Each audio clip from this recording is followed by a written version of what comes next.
It's LJ from Houston, pulling up stats. You'll be pulling in stacks, hitting bookies from the back with no Vaseline. I need green and upsea quantities for a fiend. Save the dreams for a king. This is H-Town, home of the lean. Astros is the team, and we rock it. We rock Texans for life, you can't stop it. Together like brothers and Becks and Jets. What's going on, sports fans? It's your boy LJ from H-Town, back again. New season of the NFL, breaking it down tonight. And of course, I gotta have my OGs on the stream with me.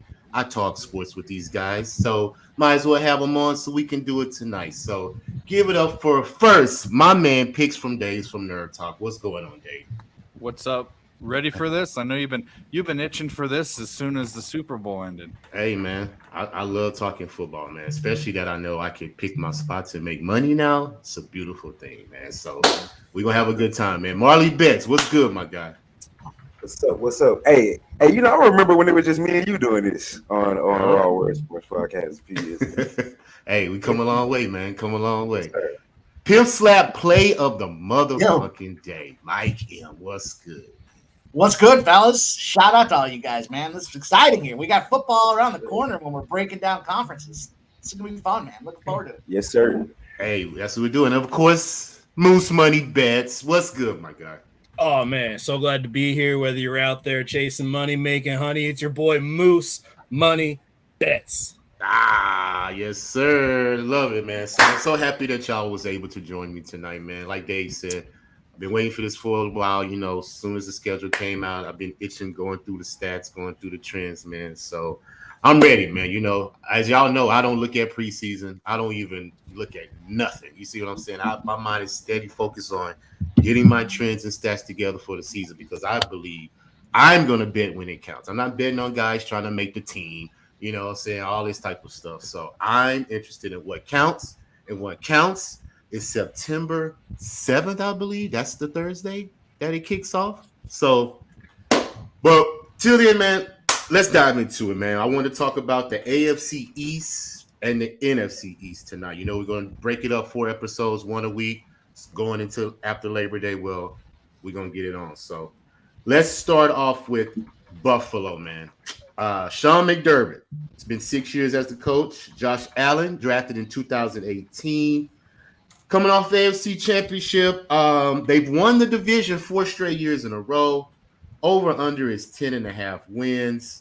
As far as their offense, man, they've been top 5 3 straight years in total yards. Top 10 rushing 4 out of the last 5 years. Top 10 in passing 3 straight years. Top 5 in points scored 3 straight years. So offense has been pretty well, you know. Josh Allen's been clicking. You know, he picked up Stephon Diggs. So offense has been humming for, you know, a couple years, so we can attest to that.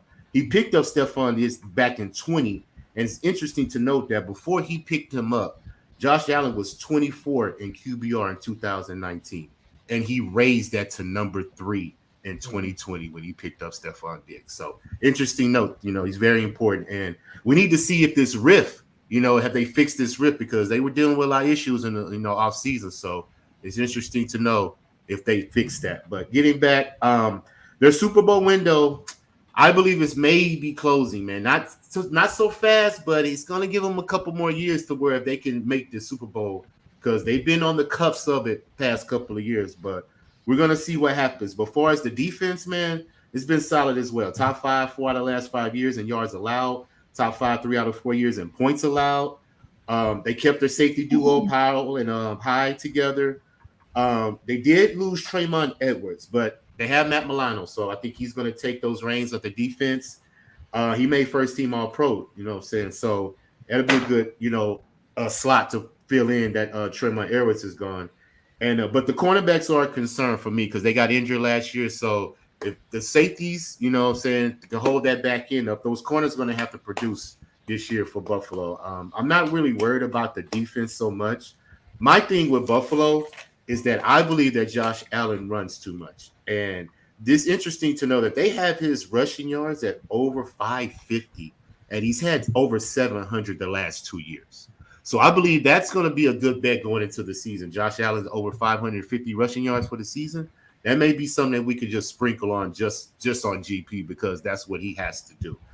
As far as the running attack, they lost Singletary, But they add James Cook, I believe that's his name, and Damian Harris added from New England. So they add a little punch right there in the backfield, but it's going to have to lessen Josh Allen's carries, in my opinion, because if he continues to try to run the ball and have to pass, that's going to be a big concern to me because that causes injuries, in my opinion. And he did get injured a little bit last year towards the end, so it affected his play, is what I'm saying. He threw some unnecessary interceptions, making timely decisions that he shouldn't have been making. So I believe that they're going to have to get that rushing game a little more consistent so that Josh Allen will have to keep rushing for these first downs, trying to extend the sticks, So other than that, man, it may come down, to Buffalo and who we're going to talk about me for is the Jets. But I believe they will be in contention to win their division.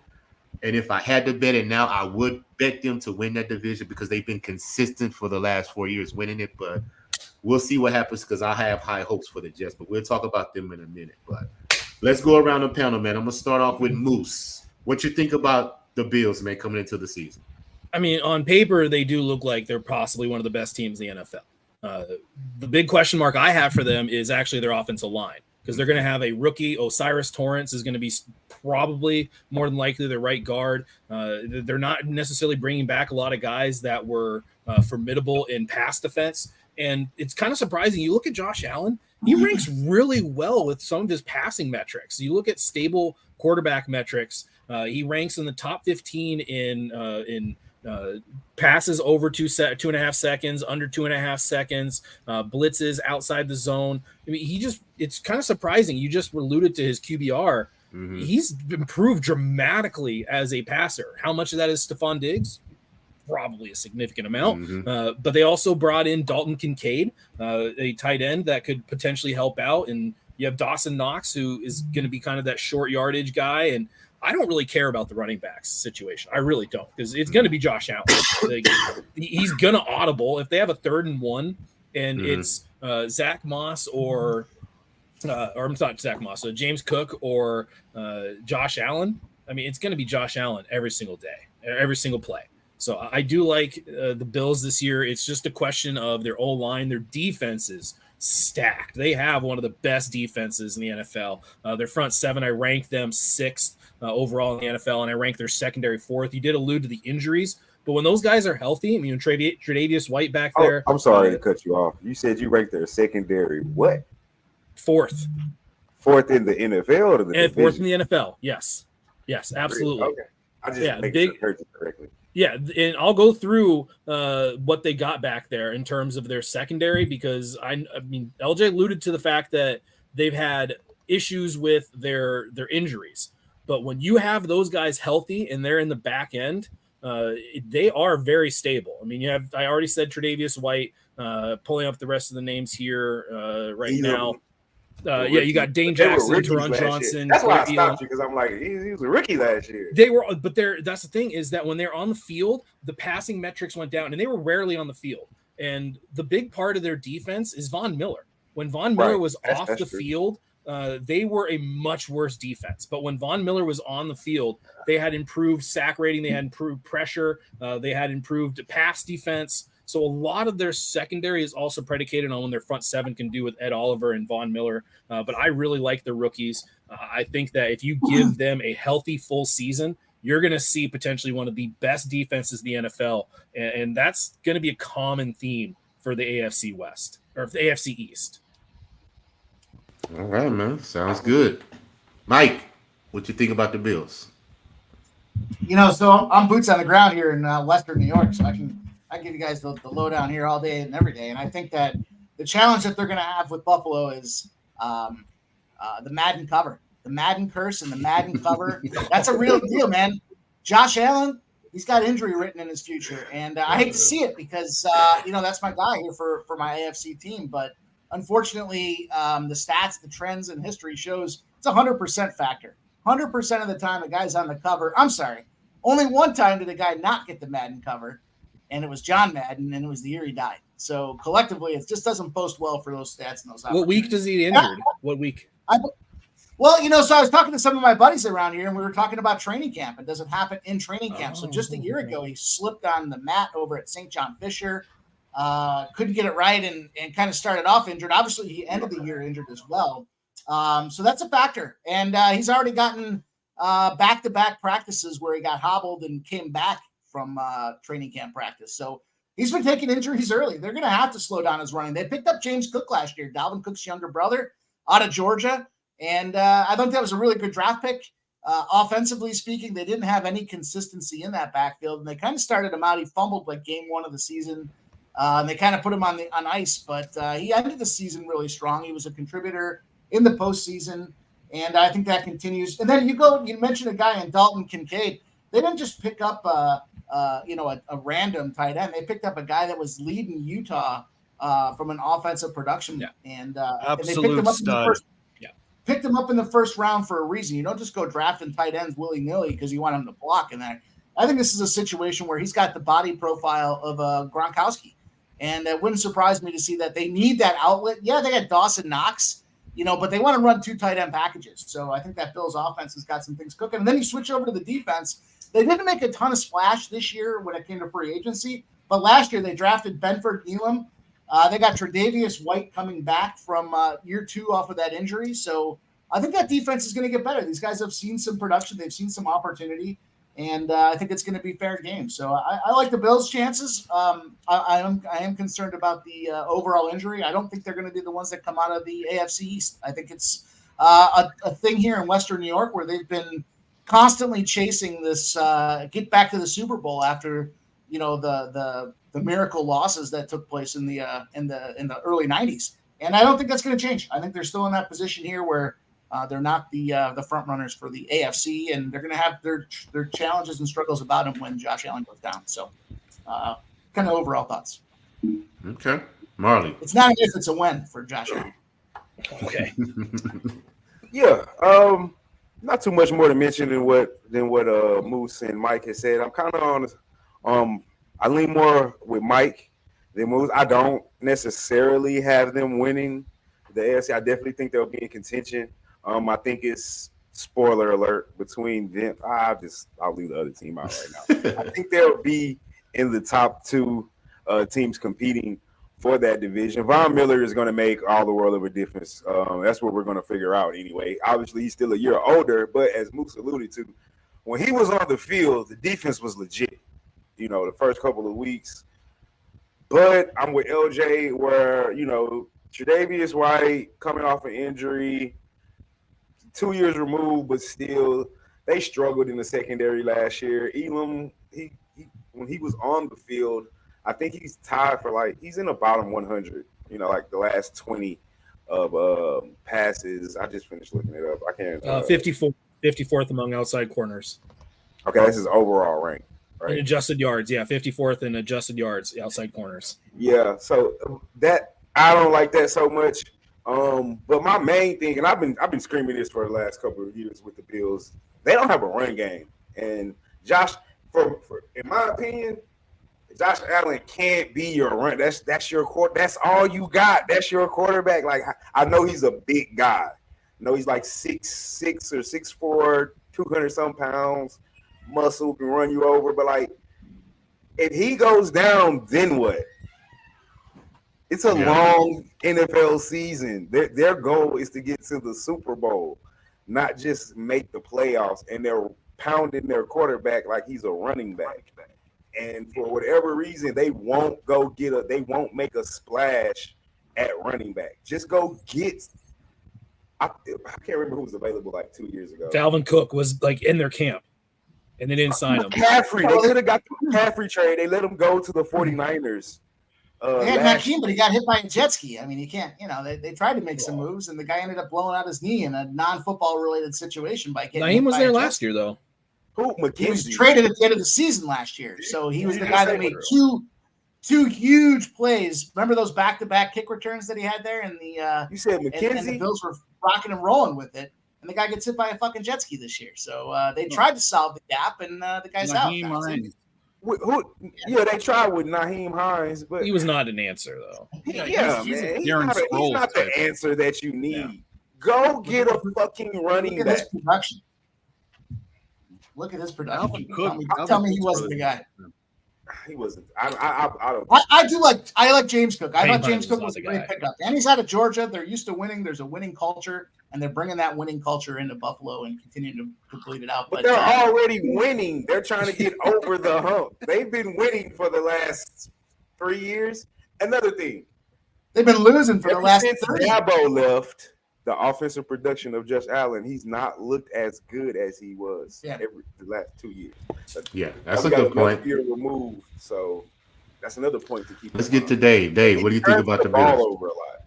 So He turns the ball over at the worst time sometimes. I'll say, well, first of all, I agree. James Cook's a dude. He might be the answer. I liked him when they let him start at the end of the season. But to me, this team comes down to three things. And I'll just spoiler alert. I think their time has passed. But I'll get to that, why I think that in a second. The Diggs thing, that matters. You have your two best offensive players, your two leaders. Who knows what's going on there? That can't be good for the team. Leslie Frazier is taking the year off. I'm trying to find out why. But Sean McDermott's going to be calling all the defensive plays now. Is that a bad thing? No. Does that change things? Yes. So, but it's just a change. It's a big fucking change. So we'll see what it is. The last thing is Josh Allen, but there's something that no one said unless Marley said it when I was gone. You guys remember a guy named Phil Mickelson? You guys remember a guy named Tiger Woods? Phil Mickelson could have been the best golfer of the past 25 years. He never was going to be because of Tiger Woods. There's a guy playing in Kansas City. He's going to be the best quarterback of all time if he plays for 20 years. Josh Allen never had a chance. I'm sorry we thought he did. Now I would say we're more pessimistic than optimistic, and the division has never been more equal than it has been. Don't forget about Joe Burrow. I think Joe Burrow might have surpassed him. Anyway, that's fair enough. But I'm going to say this. Bills are still in it. They're going to go to the playoffs. As a wild card, I don't know. As a division winner, I don't know. Still a good team, but we're not talking about them like last year or the year before. They're Super Bowl bound. They're the best team, blah, blah, blah. That's gone. That's gone. Now the pressure's on them. They've come back. They got to push back up the hill. So, yeah, I like your point about Frazier leaving too, because Bill Belichick is probably the only successful coach we've saw that could do both sides, like be a head coach and be a coordinator, calling plays, whatever.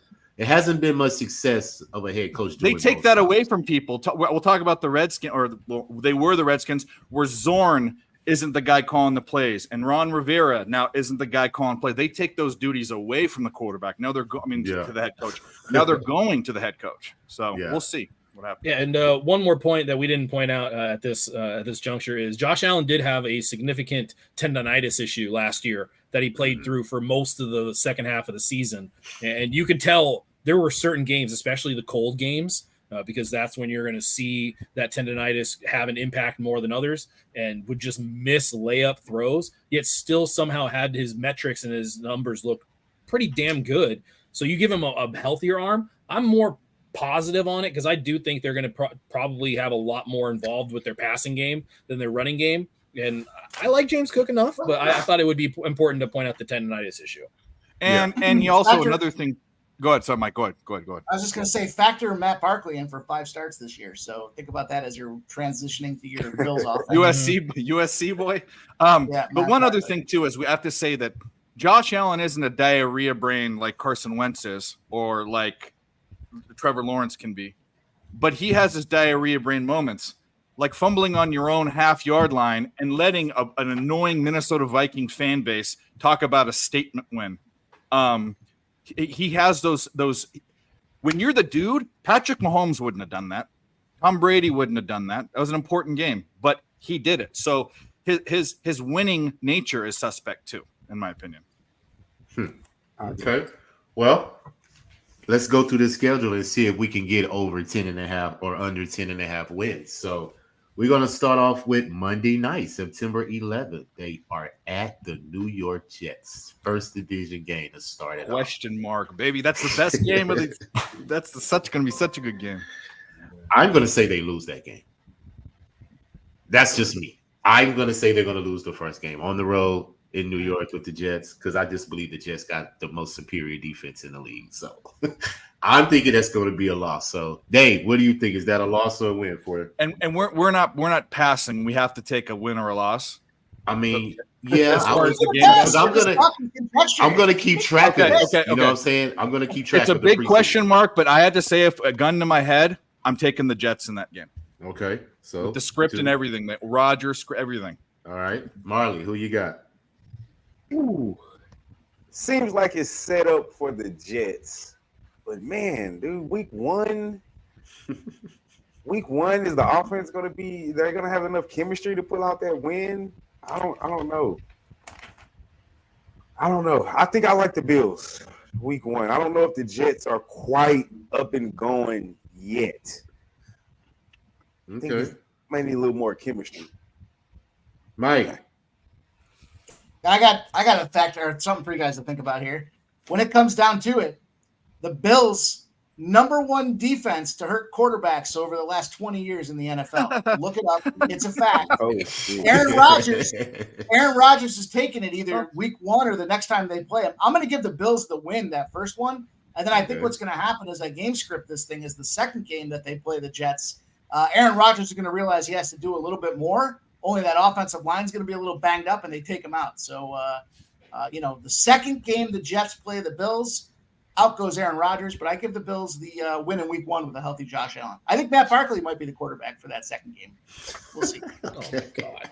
Moose. You guys think I'm fucking joking? I am dead serious. No, I know you're serious. I think you're slightly mad, but you're a mad scientist, bro. I mean, It just sucks that Mike's going to celebrate when Josh Allen gets I hurt. know. It's like, yes, I told everybody he was He's going gonna to bet hurt. it. Like, No, yeah, that's not even true. It's the Madden cover curse, dude. I mean, that's it's fucking that's bullshit, science. all right? It's No, science. there's no science. There's no fucking science. to that. I'm with you. Yeah, I mean, look, I did allude to the fact that the Bills do have an issue with the offensive line. So do the Jets. The Jets also do. Under. Yeah. Am I allowed to do that? Is that on the board? Yeah. Fucking care. Under what? 10.5? That's what you're saying? 47. It's under 47, but that, I mean, it It's a screams. primetime game. Primetime game. Yeah, it screams under more than any other side. Yeah, I if you agree told with me, that hey, one. gun to your head, you have to pick a side. I'm probably taking the Jets just because I think that the secondary of the Jets, which I have ranked #1, I think that I don't know how much debate there really is about that since Jalen Ramsey went down for Miami. I just think that Aaron Rodgers will have the ball late. It'll be that whole narrative of Josh Allen on the sidelines, watching the other team's quarterback get them down the field. It just feels like that, but I would not be I wouldn't have a strong conviction on that. The under, though, week one, that sounds good to me. No, I agree with that one. Kind of an asshole comes out here with an under in the fucking Hey, first man, game. field goal first game. breakdown. It could be a field goal game. Who do you know? like? Smart You like the asshole. Jets or the Bills? I like the under. What the Yeah, that's crazy. That's insane. I like the under. All right, next game. They are at home versus the Las Vegas Raiders, and I'm going to give that a win for the Buffalo Bills. Yeah. What about you, Moose? Win. Yeah, Bills. Oh, Mike, oh, what you got, Mike? Bills? I got the Bills and the over. I'm gonna fucking tease it. I'm gonna tease All it right. and buy it down 6 points. No, I like the Dang. Bills in that game. I think the Bills are going to start the season off on fire, and then I think when Josh Allen goes down, it's going to be an issue for him. So, but I like that Vegas. I don't like what Vegas has got going on. There's not much happening over there. Strength of schedule. This is like the second easiest game that they have on their entire schedule. If they can't win against Vegas, it's going to be an issue. They have one Yeah, of I the agree. worst strength of schedules. Yeah, no, the Raiders are a steaming pile of crap. Bills. Yeah, that's Bills by consensus. double digits, probably. Yeah. Bills team total over. Yeah, just absolute rape. Is it a consensus, Marley? Bills over the Raiders? Raiders? Yeah. Y'all bet against Jimmy G? He got the best winning percentage as a quarterback. Come on, man. You're sick in the head. You're not taking the Raiders, are you? I'm definitely not taking the Raiders. No, I'm taking the Making unanimous. Taking the Bills. All right. Well, if Barkley's playing, I might have to think about it. rethink my strategy. You guys. Now, this is remember- interesting. Next game, they go on the road to play the Washington Commanders. Washington. That's going to be an interesting game because Washington has a defense, top 10 points allowed. Mhm. You see what I'm saying? So they're not no pushover. But I don't think they can score enough because I don't believe in Sam Howell or Jacoby Brissett, whoever their quarterback is. So I'm going to give Buffalo the win, but I believe they'll squeak it out, maybe by a field goal. So I'm going to give Buffalo that win. Moose, who you got? I kind of like. I would not chalk this up as an easy victory for the Bills. Yeah, I agree. I would actually probably lean. Give me the points more than anything, but I would absolutely lean Washington here. Okay. That front seven against what I think is going to be a very weak offensive line that I feel even when I ranked it, it was like I ranked it mainly because of how I think Allen can be mobile. But when you have like Chase Young out there that can just chase him down, no pun intended, but I think on the road, and the Bills were very prone to some weird games on the road versus teams. I think that would be the spot that I kind of go, yeah, I can see the Commanders kind of pulling it. Hey, I wouldn't be shocked. Mike, who you got?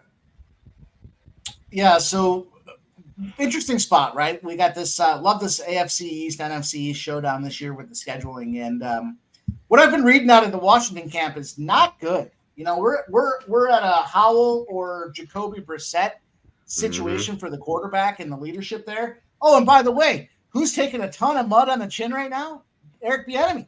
I don't know what's going on over there, but it seems like he's just whipping them real hard. Yeah, players are complaining. Really well to it. And oh, by the way, Ron Rivera, Mr. fucking character himself, is nowhere to be found in this issue. So, what I envision is going to happen is this is going to be a Bills win. It's going to be a road win that they go out there and they confidently get it done because right now they're going to be there's going to be a crumble before the rise for the Commanders. And I know we'll talk about that when we get to the NFC East side of the house, but I think you got two quarterbacks. There's going to be a little yo-yo factor happening. Bieniemy's going to take some heat, and that offense isn't going to be gelling out the gate. The Commanders haven't made, I don't think, any successful draft picks since RG3, and they ran him into the ground. So we'll see what happens long term, but I think it's an easy spot for the Bills there. Easy Scary spot. Terry?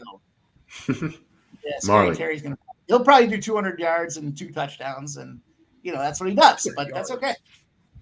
Yeah, I mean, I think the front for the Commanders, front seven or defensive line rather, I think they'll be good. The defense will be good overall.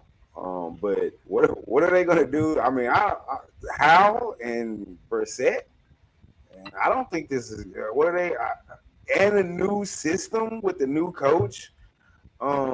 No, I don't see this offense being productive early, especially if we're already hearing rumblings about they're complaining about the work that's being done. I don't understand what's going on in that situation when they haven't even been winning anything. You get a coach that's come in that at least been winning. You would think we would at least give it a shot before we start complaining. But I don't know. I'm not in the league, so I don't know how these things work. But I got Buffalo here. I don't think they don't have a quarterback, at least until we know what Brissett is. So we've seen that he's, a capable backup, bridge quarterback at best. No knock on Brissett, but and how it kind of remains to be seen. But if you want to say he's a rookie in his first year learning a whole new offense, I don't see that doesn't have success written all over it. I agree, Dave. Yeah, I'll break down we'll talk about the Commanders and what I think of them, but it's definitely a Bills. If you're looking at it, are they going to win or lose? The problem is that's going to be a circle game for me, especially if the Bills win the first 2 games, because I think depending upon what my index will come up with, which I won't know until the week before, the Bills might be over-favored in that game. Mm-hmm. But you're not asking me that, so Bills is the answer to your question. Okay. So they in September. So Moose has the Bills. Yeah. You got the Bills 1-2 going into October. Mike has them 3-0. Marley has them 3-0. Dave and me have them 2-1 going into October. Now, Miami division game at home. Huh? What happened? I was trying to figure out who I had them losing to. Yes. Never mind. Nope. We're good. Yeah. All right. Miami going into October 1st. I am going to take the Bills in that game simply because of how well the Bills do at the division at home. Since Josh Allen's been the quarterback, he's 11-3 at home versus the division. So I'm going to take Buffalo to win that game at home. Dave, who you got? It's a tough one. I'm not as high on the I think the Dolphins are a really big question mark, and we'll talk about them. I think Tua is overrated. Yeah, I agree. But I think it's a big question mark. That's a tough game. I have to say the Bills probably, but this division, and we're going to get to this probably. Mm-hmm. There's possibilities, and I'm going to say it about the Patriots. There's a possibility for every team to win this division.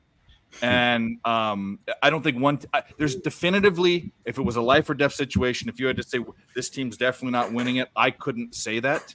Miami could be the best or the worst team in the division.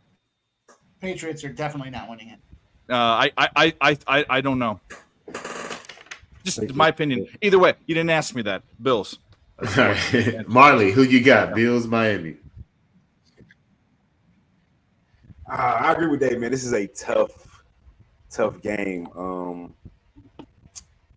Kind of don't know which way to go here. I got to take the Bills at the crib. They're really tough at home to play in this division. And I really like Miami, but I like them offensively. Anyway, I think they're very explosive. They can go up there and beat Buffalo in Buffalo. They're a very capable team. Give me the over. I like the Bills. Bills at the All right, Mike, who you got? Bills, Miami. I'm going to go with the Bills, but I'm going to start this game because if he doesn't get hurt in the preseason, this is the game that he gets hurt because it's a revenge factor where Tua got beat up and beat down when he was playing against the Bills last year. So those guys didn't forget that. They remember that. They got a score to settle. They want to come back here and throw the elbow, give him a little one of those. And I think the Bills get it done at home, but I do think this is a situation where this is the game that I have starred where we move forward without a Josh Allen here, but that's probably not till the second half, and I think Josh Allen gets it done and carries the weight for this team at home with a 4-0 start on the season. There you go, Moose. Bills, Miami.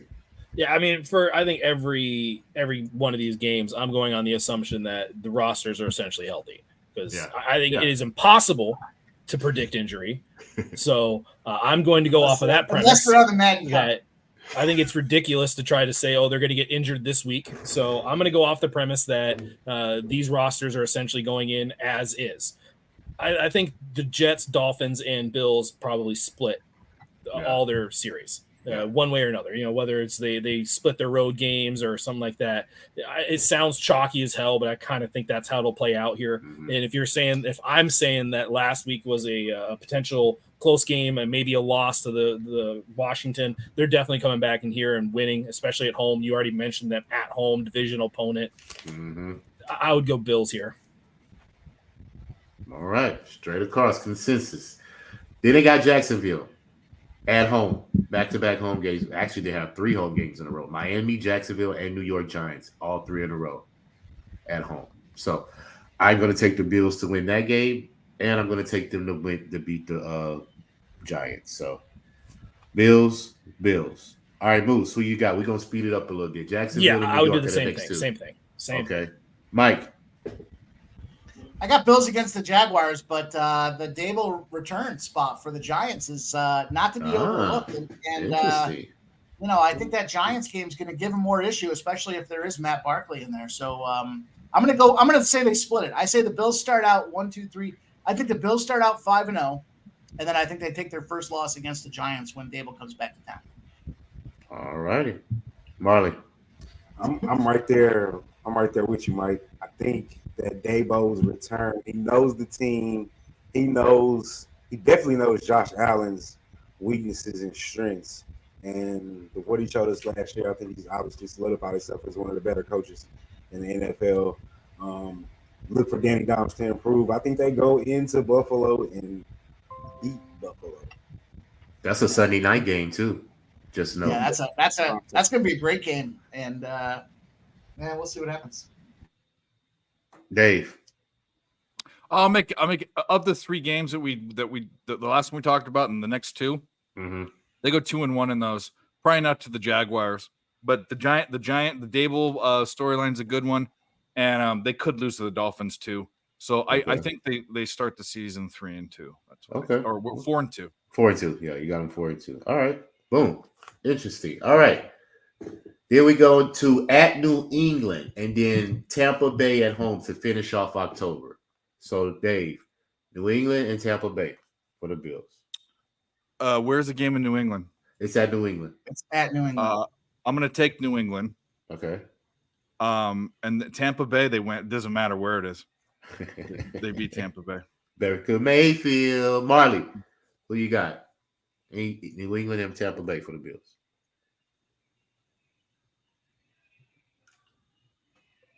I think you're muted, buddy. My bad, Mike was muted. Yeah, fucking Baker Mayfield. That's insane. Shake and bake. Right. I got there. They killed Tampa, and I like New England at the crib on that. Okay. All righty. Mike. Yeah, did you see the Baker Mayfield stat there? The thing that came out the other day. The GM had to contact his agent because they were looking at his iPad usage of time, and he said it's 0.00. The guy didn't. Oh my god! He's not watching film at all. Wow. No, I didn't hear about that. He was too busy filming commercials. But anyhow, I think it's a good spot for the Bills against New England at New England. That's going to be a tough game, but they're going to come off that loss at home against the Giants, and I think it's a rally spot for them. And then Tampa Bay, I think they beat up Tampa Bay. Tampa Bay is nothing to be contended with. All right. So. Moose. I think maybe Patriot home games might be kind of just naturally going to go under for the most part. I know I'm on total, but when that kind of happens with the Patriots at home, it's kind of tough to go against the Patriots. Yeah. Like if you're going to tell me that there's not going to be a lot of points scored and you potentially have Bill Belichick game managing at the end of the first half or the second half, I'm going to take the Bills here, but I still think that the Patriots do pose a potential issue. And then the Tampa Bay, I don't know how many games Tampa Bay is going to win this year, but Baker Mayfield is an interesting discussion point for quarterbacks, to say it nicely, who ranks 72nd in under pressure, adjusted play per average or adjusted points per attempt. Like that's horrific. So Bills, I think Bills consensus against Buccaneers. I think the Buccaneers could be like the old school creamsicles where they might not win a game. Yeah. I agree, man. That's a tough road game for Buffalo, and I think that New England can keep this score low, and I think they probably could pull that off. So I go with the split as well. I think New England will win that one, and then Buffalo will take care of Tampa Bay. So I have them going 4-1 in October. Dave has them going 3-2. Marley has them 3-2. Mike has them 4-1. Moose has them 4-0, which is 5-2 on the season. Wait, how's that possible? You said Bills all the way, right, in October? Mike was 4-1 in October. I'm 4-0 in October. Yeah, because Mike picked the Giants to beat the Bills. Okay. I just the math. I'm not here to do math. Oh, I'm tripping. 1, 2, 3, 4, 5. I'm sorry. All right, there you are. All right. I was like, hold on. You're right. Keep me accountable, Moose. I like that. My bad. 5-0, 5-1, 4-2, 4-2, 4-1. Okay, my bad. So which I think we have like very similar records at this point. With we're all on pretty much on the consensus. All right, let's go into November, bro, because this is where Josh Allen does a lot of damage. He's 13-5 in his career in the month of November. So he has Cincinnati on the road, first game in November. Then he has Denver at home, the Jets at home again, and then he has Philadelphia on the road going into their bye. So those are their 4 November games. So I'm going to start with you, Moose. They got at Cincinnati, at home against Denver, at home against the Jets, at Philadelphia. 4 games in November. Real quick, we didn't mention the Jacksonville game as the international game. So we didn't. Okay. Yeah. I didn't see that. that doesn't really change much. Cool. But Okay. it's because it's just. But although I think Jacksonville is like 8 games over 500 or something like that in the London games. I'll tell you what, though, that further enforces the Giants' loss because teams coming back from that trip over. Yeah, overseas. I actually, you know what? I'd switch because then they go from that to Sunday Night Football. Like that's a terrible switch. That's a terrible turnaround. So I would switch the Giants to a loss. That way I have a 4-1. Sorry. Okay, that's fine. All right, so you got Cincinnati and then Denver. It's the Sunday night and then into the Monday night. Yeah. I think they're going to split that some way, shape, or form, whether it's the loss to Denver or the loss to Cincinnati, looking ahead to make sure that they keep their record or whatever it is. So did you want me to continue on with the Jets and Philly? Yeah. Because we want to speed it up a little bit. It would be the split. So I believe I said the Jets win the first week. Then we have the Bills winning the second version. And then I'd have, the Eagles going into their bye week. On the road. Jesus. I'll take the Eagles there because the issue with the Eagles is their safety. They're deep ball. And I don't know how much of the Bills' offensive attack is going to be deep versus just RPOs and stuff like that. So I'll take the Eagles there. Okay. And then the Jets at home. Oh no, that'd be the split. So if they lost the first one to the Jets, they're going to win that one. So it'd be 2-2. 2-2. So if my math is correct, you have them 7-5. At this point, I believe that's correct. Yeah. Going into their bye. Okay, Mike, who you got? Cincinnati, Denver, New York, Philly. I think the Bengals spots. Finally, we get a fully healthy Joey Burrow game, and the Bills just can't compete with Cincinnati when he's fully healthy. So, Joey Burrow had that little injury scare in training camp. I think it's gonna linger with him and nag him for the first couple of games of the season. But I think it's a situation at Cincinnati. The Bills just can't match up against the Bengals, and I think that's a loss for the Bills. Denver. I think they beat up Denver. It's a home game. Denver, Russell Wilson, is Russ going to cook? Let him cook. Let him eat shit is what's going to happen. I think they lose there. And then the Jets game, I think this is a spot where it's revenge. So, I commented, I think the Bills win that first game at the Jets. I think this is the spot where Aaron Rodgers goes down. This is the Aaron Rodgers go down game. So I'm going to put an asterisk on that one. And I'm going to say that the Jets do win the game, but they do it with Zach Wilson and not Aaron Rodgers. Wow. So there's my prediction there. And I'll give the Eagles the win at Philly, not because I'm a homer, but in terms of the trajectory of this Josh Allen injury that I'm nonetheless, I think it's a situation where they say, hey, it's going into the bye week. Do we want to rush Josh Allen out or not? Let's give him the week to get healthy. Matt Barkley's last start, and the Eagles mop him up going into the bye. All right. So you have them at 8-4. Were you looking for pontificating? Was that the word? That's what I was trying to say. Yeah. I had prognosticating in my head. Yeah. I was at the intersection of prognosticating and pontificating. So pontificating. Express one's opinions in a way considered annoyingly pompous or dogmatic. Yeah. That makes sense. All right, Dave. Who you got? Cincinnati, Denver, New York, Philly. And I'm with you. No, I don't disagree. I don't know about the Aaron Rodgers thing, but I'm a conspiracy theorist about the Madden cover, so I'm with you on that, Mike. It's not a conspiracy. Look at the fucking. It's a thing. It's every single season. Sharks and Vegas Knights. That's all we got to say. But looking at their schedule, which I have up, and now I had to put down. What were the next games again? It was at Cincy, at home versus Denver. Win. At home versus the Jets. Win, because they beat them before. So win 2-1 for those. And then at Philly going into their bye. Loss. 2-2. Okay, so you got them 5, 6, 7, and 6. Is that right? No, 7-5. 7-5. Yeah. You have a 7-5. Okay. Marley. Oh, I got them losing that game at Cincy. winning that game against Denver at the crib, tough place to play. Tough for us to go in there and get that one. I got them losing against Philly. I don't know. I'm high on Philly this season.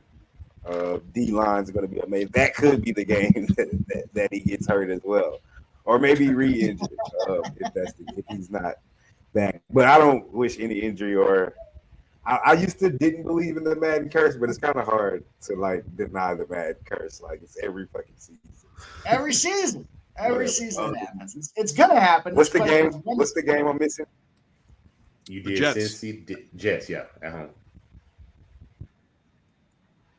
Oh yeah. I got Jets because Bills won the first game. I think Jets offense is rolling by then. I think we're good to go. All right, so you have them at 7-5 as well. I have them at 4, 5, 6, 6-2 so far, and then I'm gonna say that they're gonna lose to Cincinnati, 6-3. They're gonna beat Denver, 7-3. They're gonna. I had them. No, I had the Jets winning the first game, so I got the Bills winning this game because it's at home, a home division game. So that's 8-3, and then I got them losing at Philly, 8-4. So I have them 8-4 going into their. Man, there's a couple of spots in there. We might have to early line parlay those things there. The stretch against Cincinnati and finish off the schedule. They are at Kansas City coming out of their bye. Then they go back home versus Dallas. They got to go back on the road to go to the Chargers. Come back home to play New England. Go back on the road, last game of the season to play Miami. And I think that at Miami game is a for sure loss because I believe that that's scheduled because it's so hot and humidity to play down there in Miami late in the season. So I think the scheduling purposely put that game last. You see what I'm saying? Because I think they're going to lose that. They might even play that game. They may have wrapped the division up and Josh Allen and them may sit out that game. So it may not even make a difference for them. But I'm going to go there. I got them 8-4. I got them losing to Kansas City, 8-5. Are they going to beat Dallas at home, man? Yeah, they should. I'm going to say 9-5. At the Chargers, I think I'm going to take the Chargers in that game. I believe that's going to be a tough road game for them. So I'm going to say 9-6. New England at home, I'm going to take them 10-6. At Miami, I think they'll lose that. I got 10-7. So I have them under 10.5 wins for the Buffalo Bills. Moose, who you got? Yeah, give me Kansas City. I'll take Buffalo over Dallas. I'm taking Buffalo over LA. The Chargers at home against the Bills. Bills Mafia is going to overtake. It's just going to overtake Los Angeles. It's going to be ridiculous. They should not be there. I'm not going to sidebar too much on that time of year too. Not biased or anything. Someone's not biased or anything. Yeah, fuck the Chargers. All right, so they can go eat a bag of dicks. And we didn't want them anyway. Ellie didn't want them. No, they didn't want them. We wanted them. You know, it's just. Yeah. Anyways, I'm not going to get sidebarred. I could literally talk for probably a full week about that whole thing. And then I got them beating New England. And again, I think I had them winning the first one, so I'll have them losing the last one against Miami. So loss, win, loss. You got them the same, 10-7. Dave, what is your prediction for the last game? Not much different. They lose to the Chiefs. They either lose one. They lose one to the Cowboys or the Chargers. We'll say that's 1-1. Okay. They beat the Patriots at home, and the Dolphins beat them at home the last game of the season. You have them 9-6. What is that? 9-6, 9-8, 9-8. Oh, okay. Under 10. All right. Go bet it, Mike. Yeah, I think this is the week that 10.5. I think this is the week that Phil Mickelson beats Tiger Woods. Give me Bills over Kansas City off the bye. They're going to be ready to roll on that thing. I'll take the Bills against Dallas. I'll take the Bills against the Chargers too. On the road, there should be a light point spread there. I think they're going to get that done. I'm going to take the Bills to beat New England. I don't expect Belichick to be coaching at this point of the season. And then he gets hurt. No, he's not. They're gonna shit can his ass. He dies. And then I'm gonna take Miami. You're right on about that humidity. Miami in that last week of the season always does magic. It's the humidity factor. There's a lot going on there. So there you go. What do you got? What's that putting you at? 12-5. Hey, for the record, Belichick could kill 5 hookers and he'd still hold his job. Have you ever seen the movie? Lawless with Tom Hardy and Shia LaBeouf, the one about the bootleggers? You know, the family, the whatever they're called, they're invincible because whatever. That's Bill Belichick. He's invincible. He'll get his neck slit and he'll still survive. Whoa. 2 words, boys. Jared Mayo. Okay. Why would you pay that guy a shitload of money? Come on now. We'll talk about that when we get to the Patriots. Yeah. I think it's safe to say the Astros are going to win this game. 7-2, bottom of the 8. Fuck Yeah, you know, the Orioles said that last night. Orioles said that last night. It was 8-0. Javier, Yeah. I was all over that. I was going to do it, but I didn't like because the Orioles are good, you know, so I just stayed away. Did you? Oh, LJ, it's not to say. Did you see the? It was from the Astros Reddit where you know how Felix Bautista they have the whistle from the wire. Yeah. The Omar whistle. So they had the whistle, and then they went into when Kyle Tucker hit the home run. Like they went to the Andy Griffith. No, I didn't see that. Dude, I was dying. I'll try to find it. It was one of those things where I saw it. Send it Oh my god, it was great. Like it just as soon as he hits the contact, you just hear the Andy Griffith theme song whistling. Oh, it was great. All right, guys, that's the Buffalo schedule. And just a side note, I don't believe we're gonna get to the NFC East tonight. You know what I'm saying? Because it's gonna be pretty long and I can't stay up there late because I got 9 to 5. So we're gonna call an audible on that one. We'll figure out when we can do that later today. So we're just gonna stick to the AFC East. All right, Cubs home run. What's the Let's score? go. 4-3. They still need to win. Yeah, I know, right? Because I took the Cubs too. All right, let's get to this Miami, man. Miami, second year with Mike McDaniel. They made the playoffs last year. Tua Tagovailoa is their quarterback. They've been top 10 in total yards, bottom 10 in rushing 3 out of the last 4 years, top 5 in passing last year, bottom 10 in points allowed 3 out of the last 5 years, top 5 in rush defense, bottom 10 in pass defense 3 out of the last 4 years. They have had 9+ wins 3 straight years. Over under is 9.5. To win a division is plus 300. Now, my issue with Miami is that I believe that they need to be more of a balanced team. I think it's a lot of pressure on Tua, especially to make explosive plays. They don't have a run game. They ranked 31st in rush attempts last year. So that's something they're going to have to change, the rush attempts, because if Tua is going to just sit back there and pass the ball, man, he's more susceptible to get hurt. You know, we already know his history of him getting hurt. So I believe that they're going to have to make a conscious effort to protect him and put some more schemes into that offense to not rely on him. They picked up Jalen Ramsey on the defense. He got hurt in training camp, so we don't know how the injury is, but they do got Xavier Howard on the side till December. Yeah, till December. Ooh, yeah, that's gonna hurt. That's a big blow. So, for that said, I don't have any high hopes on them, to be honest, and I don't believe that they make the playoffs. And no, that is one of the teams that, you know, it's always a trend. It's at least 5 teams that made the playoffs the year before that don't make it after. I believe Miami will be one of those teams that do not make the playoffs. So, Moose, let's start off with you. What's your thoughts on Miami? I think a lot of it comes down to the offensive line. I mean, it's going to be a common theme for every single team I look at is always going to be the offensive line. I've heard the great Ross Tucker, who's out there on Twitter. He's a former offensive lineman. He's talked a lot about offensive lines, and he has pointed out that this line is very unproven. You're going to have some guys that are having to shift around, and if you are having offensive line issues and your quarterback is Tua, that could go sideways very, very quickly. But they have the second best receiver core in NFL. I really do think Tua is very good quarterback when he has the ability to stay upright. He is the number 1 quarterback in first downs in the first, second, third quarters. He is the number 6 quarterback when there is no pressure. He is the number 3 quarterback when there is when he's in the pocket. And these are all expected points per attempt. So if he's able to stay healthy, if the line is able to protect him, this is a playoff team. This is a team that will make a run to the Super Bowl. But that offensive line is a huge question mark.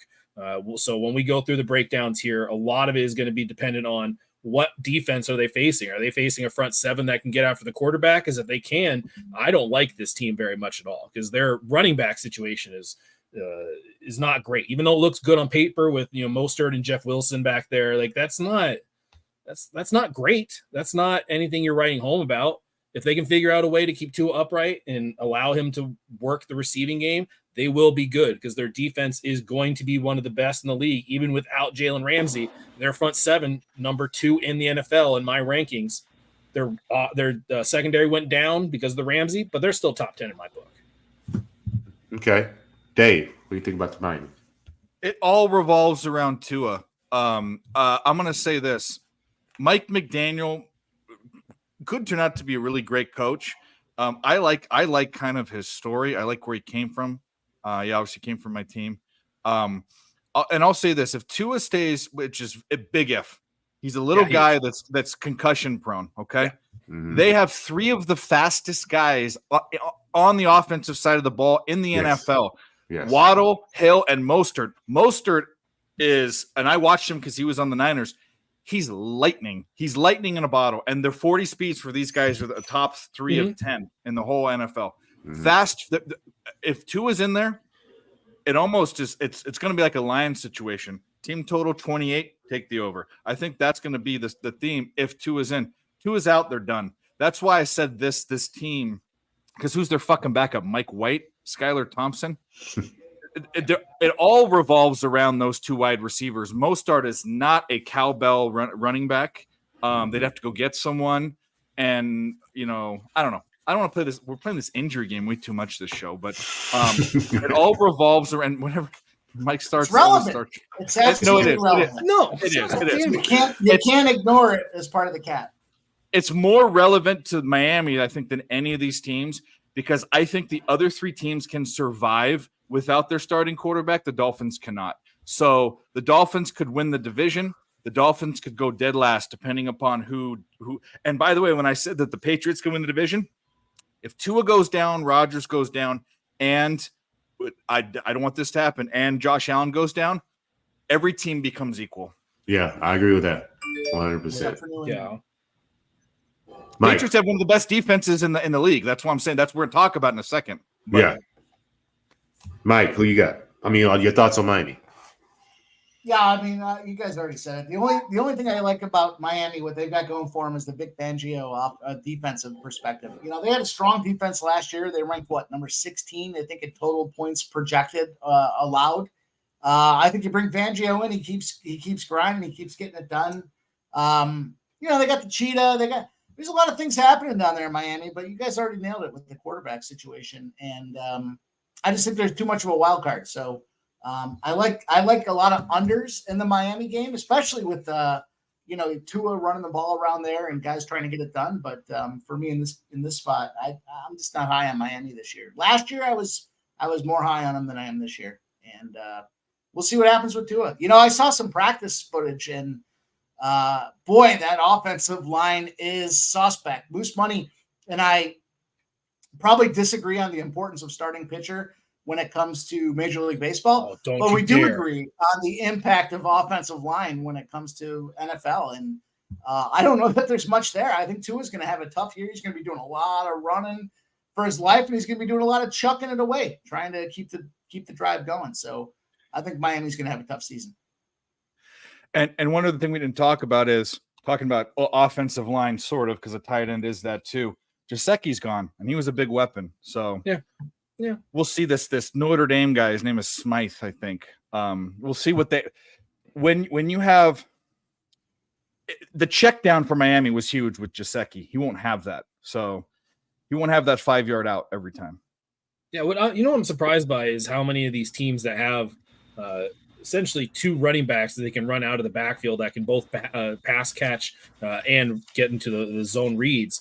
they don't ever line them up in the backfield at the same time. Like they never go to that like kind of pro style. It's usually always one. And I've always wondered why they, especially with a team that doesn't necessarily have a tight end, why don't they just run shallow outs and just like, hey, you're out there.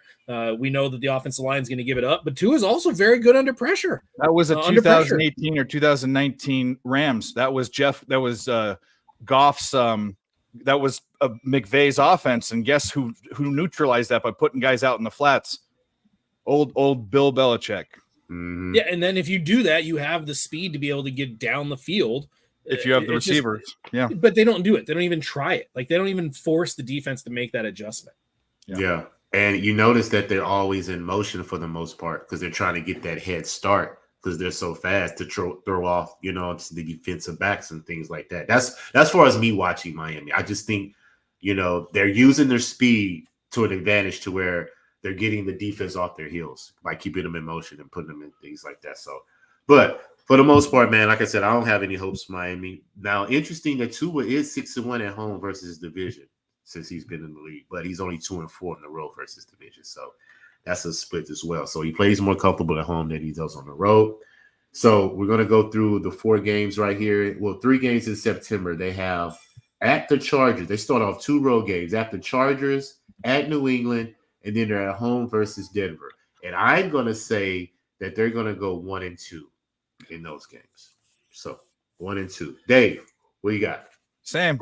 Chargers beat them. Patriots beat them. Denver can suck a butt. Gotcha. Mike. I got him 0-3. Start him out 0-3. 0-3. There we go. Yeah. Mike with the boom. Moose. I'm going to take 2-1. I'm going to take 2-1. They lose to the Chargers, but they beat the Broncos and they beat the Patriots. Oh, okay. It's just All not right. it's not a favorable schedule start for these guys, right? They got It's 2 not. games Well, on and the road. reason I say the They have Broncos, one of the toughest schedules. well, I think the Broncos is actually the best case for the win because the Broncos, what's their biggest weakness on defense? Front 7. As far as that, yeah. It's a complete rebuild. So you're going to tell me, okay, there is an opponent in their first 3 games that does not get after the quarterback. Well, that's all right. That's a fucking win. And they're at home. Yeah, that's a win, 100%. So yeah, 2-1. Feel pretty strongly about that one. All right. Going into October. At Buffalo, at home versus the Giants, at home versus Carolina, on the road versus Philly, at home versus New England. So I'm going to take them at Buffalo. I said that they're going to lose that, right? So they're going to lose that game. At home versus the Giants, they could possibly win that one. So I'll say 1-1. Then we go into Carolina at home. I don't believe in Bryce Young. I mean, I'm not saying he's a scrub, but rookie quarterback going into the NFL, you got to show me first. So I'm going to take Miami to win that one. 2, and then New England at home. I'm going to take Miami to win that one. So 3-1. And then Kansas. Oh, no, I'm tripping. Philly on the road. So 2. So I'm going to give them 3-2 in that. Is that right? 1, 2, 3, 3-2. Yeah. So 3-2 for me, which puts me at 4-3 for them so far, right? 1, 2, 3, 4, 5, 6, 7. Okay, yeah, 4-3 so far. Dave, what you got? I think everyone that's high on the Giants this year are high. So I don't get I don't get it. So they lose, Dolphins win, Panthers, they're awful. I think Bryce Young's going to be a flop in the NFL, just like every other small, teeny tiny quarterback, except for Drew Brees and Doug Flutie. Just kidding, ex-Bill. And then they lose to the Eagles. Okay, and then you got New England after that. They split. They're at home versus New England. Yeah, I think they split with New England, so they beat New England. Okay, so you have them at 4-3 as well. Yeah. All right, Mike. All right, so where we start with the Bills? Yeah, at the Bills. Yep, October 1st. Yep. They take the loss against Buffalo. They take the loss against the Giants. That starts them out 0-5. 0-5. They beat Carolina in the battle of Alabama quarterbacks. Okay, and nice. They're going to beat Carolina. They're going to lose to Philly. They're gonna beat a Bill Belichick first game out as the head coach, New England Patriots, and then they're gonna lose to Kansas City. So How is he going to go out? Please tell me that you mean he's fired. Yeah, he's fired. Yeah. Oh, He's not I'm gonna get hoping injured. it's not your injury theory. I was just like, you know, I don't know. With you, I don't know. I don't think I've ever projected a head coach to get injured. No, he's going to get fired. He's out. But we've heard a lot. You know, we He's hear got a his- lot. But yeah, We'll okay. talk about it when we get to New England, but there's reason to believe that's the situation. Wow. Mike has them winning 3 games in their first 7 games. Based on what I saw in their preseason footage, I've been watching some of these training camp guys, man. 3's generous. Which are the 3 I gave him? I might have to change one of those. Moose, who you got? Bruce! Jesus. All right. I got them losing to Buffalo because if I remember correctly, it was Buffalo at home. Yeah. If the game was at New York, I would take the Giants there because good front 7 that can get after the quarterback. That's going to potentially be the kryptonite for the Dolphins. But at home, I'm going to give them the win there. I'm going to give them the win against Carolina, loss against Philadelphia, win against New England.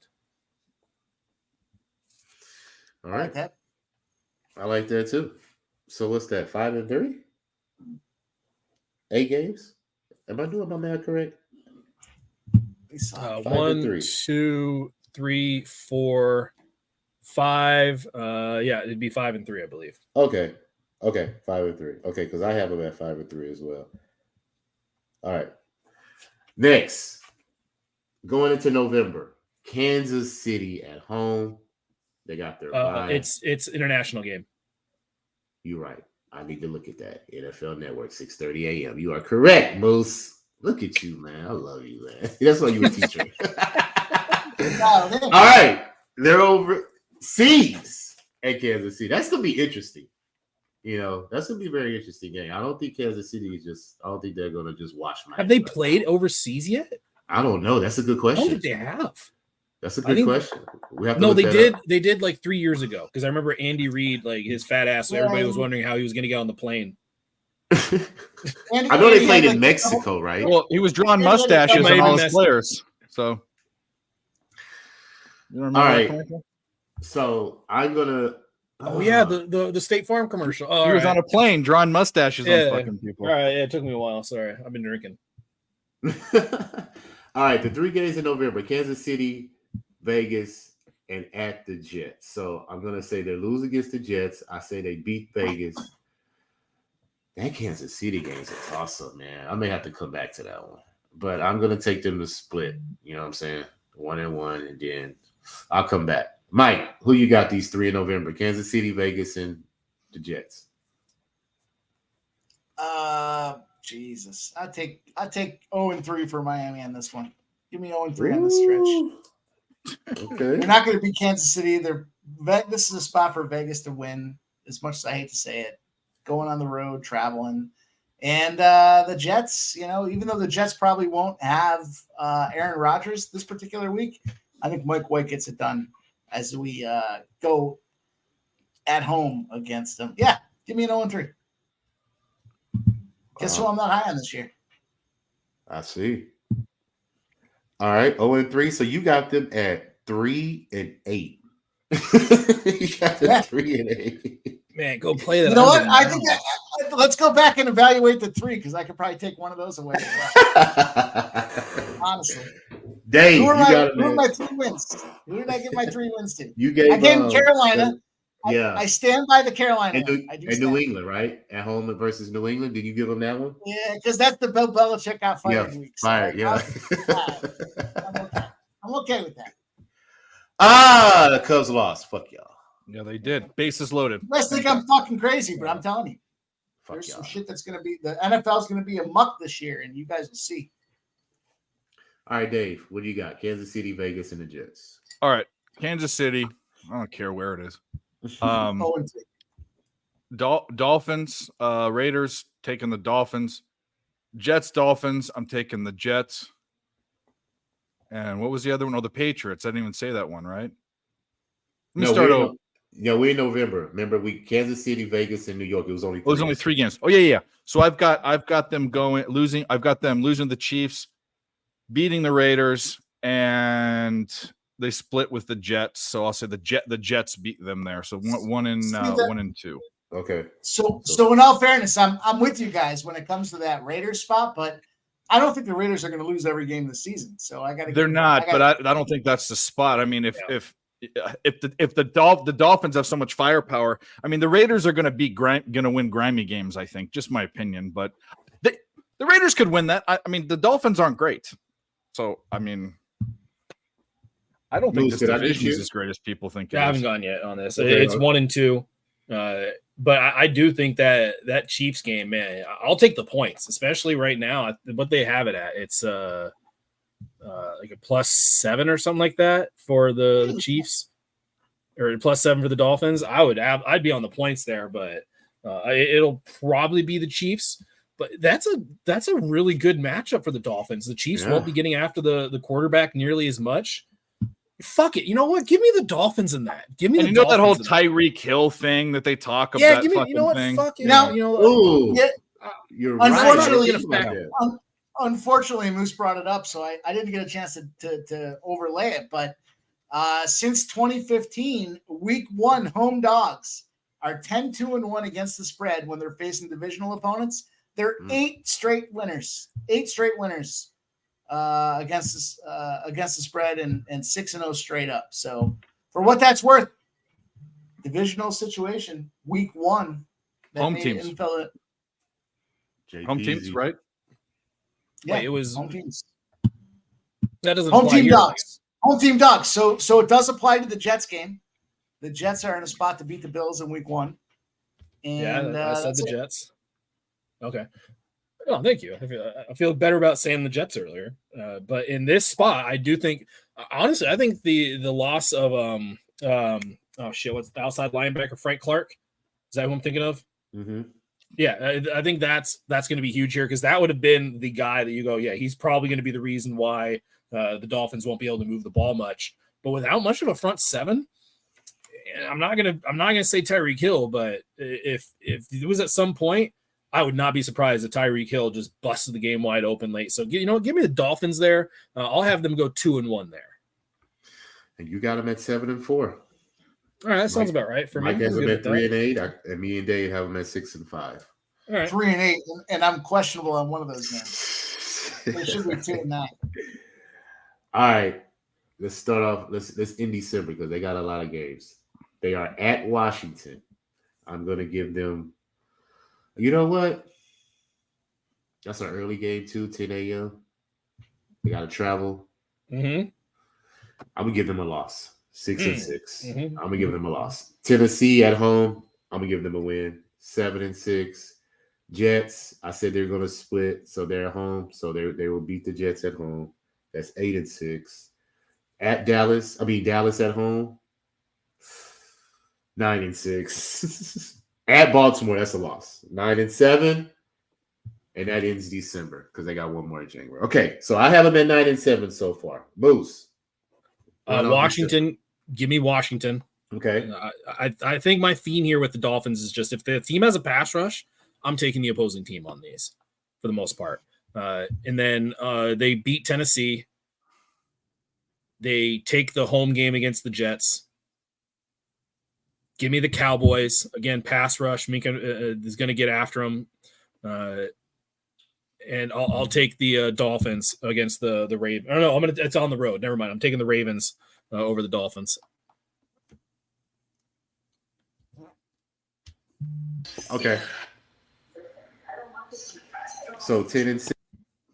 10-6 is what I got? Yeah. I mean, yeah, that sounds about right. Mike. What's the record, Mike? December. All right, I got them beating the Bills the last game of the season, so I'll give them that. That's in January. We're doing December at Washington. Washington. I'm sorry. I'm not looking at it based on the way I'm looking at it. I guess I'm trying to go in order though. Which Commanders. Yeah, at Washington, December 3rd. Yeah, that's. I'm going to give them that win. I'm going to give them that win against 4-8. Washington. Washington's that bad. Tennessee. They're going to beat Tennessee. 5-8. Jets at They're home. going to lose. They're going to lose to the Jets. They're going to 5-9. lose to Dallas. 5-10. They're going to lose to Baltimore, and then they're going to beat 5-11. Buffalo. Okay, so you have them at 6-11 to finish off the season. 6 I think games that's for a Miami. fair number. I think that's a fair number. Betting the under They're now. playing a tough division too. So Dave, how you rounding this off? Now that I'm seeing this, I think, and this all revolves around what I said with Tua, but the Dolphins are going to I have the Dolphins beating the Bills. Okay, let's go. They Dolphins beat the Commanders. Dolphins beat the Titans. That's a horrible matchup for the Titans. Horrible. If the Dolphins get ahead, the Titans have. I don't care if they have the fucking Hopkins or whoever. They can't come back. They lost to the Jets at home. Away they'll beat them at home. I think they beat the Cowboys. Fuck the Cowboys. The Ravens. I was looking up the Ravens. It's definitely Ravens, but we all remember that game where Tua went off and screwed everyone's hopes last year with 600 yards and a million touchdowns. But the Ravens at home in the month of December, historically, are 46-17, 73%. They're beasts at home. And then they beat the Bills. I think I have them going 11-6. Yes, you do. Yeah. You have them. And that's all around Tua. That could be flipped upside down. Like they could go 6-11. Wow. 11 wins for Miami. Yeah. Interesting. All right. Like I said, I'm keeping track of all this. We're gonna go through them during the season just to see how we do. Let's see how accurate we are. All right. Let's finish off this division, man. We got New England. Bill Belichick has been the coach 23 years. Mac Jones is his quarterback. Over or under 7.5 wins. Win the division is plus 800. Now, New England was bottom 10 in total yards in offense last year. Bottom 10 in rush yards. Mac Jones only threw for 300 yards 4 times in 2 years. So, it's safe to say that the offense has digressed since Brady left. That's just a fair assessment. You think? Now, the defense is where it's at. And Dave mentioned this earlier in the segment. They've been top 10 in 3 out of the last 4 years. Top 10 in points allowed 4 out of the last 5 years. Top 10 in rush defense last year. Top 10 in pass defense 2 out of the last 3 years. 11 straight seasons that Bill Belichick's defense has finished top 5 and top 10 in either yards allowed or points allowed. Hasn't finished last in the division since 2000. He hired Bill O'Brien, who we all know is a Texas sabotager, but we're not going to get into that. But it's just fitting that he goes back to Bill Belichick where he started, with the 6 with him and Brady. But, hey, it is what it is. They're buddies. Hey, let them do it. Now, they did get Juju Smith-Schuster. I don't know how much that's going to help. They signed some veterans on the offensive line. And it's weird enough that they drafted a kicker and a punter in the same draft. They got Gesicki, too. that's because Bill Belichick believes in all 3 spots of the field. Okay. Well, That should tell you something. He knows something. He's a evil He genius. wants points from special teams to win games. And you look at the tight games that the Patriots fall into, they end up getting those points that he so highly seeks after. They win at all 3 facets of the game. hey, talk about it, Mike. Lead into it. Give me your thoughts. All right, I'll start us off here. So, as much as you guys have already heard it through the first 2 teams in the AFC East, but I don't think Bill Belichick makes the full season. They gave Gerard Mayo a boatload of money in an assistant coach extension this offseason because that's the guy they want to be taking over this, New England Patriots team. Now, Belichick, his friends are already saying he's on the hot seat. The newspapers are saying he's on the hot seat. And they're furthermore, Robert Kraft threw the gauntlet down and said, we're making the playoffs this year. So if anything jeopardizes that commitment from everybody to make the playoffs and not miss again, Belichick's the guy that's going to be the scapegoat. Now, Belichick has had issues. We know Belichick is a tough guy to get along with. He had issues with Brady's whole physical fitness staff before Brady left town.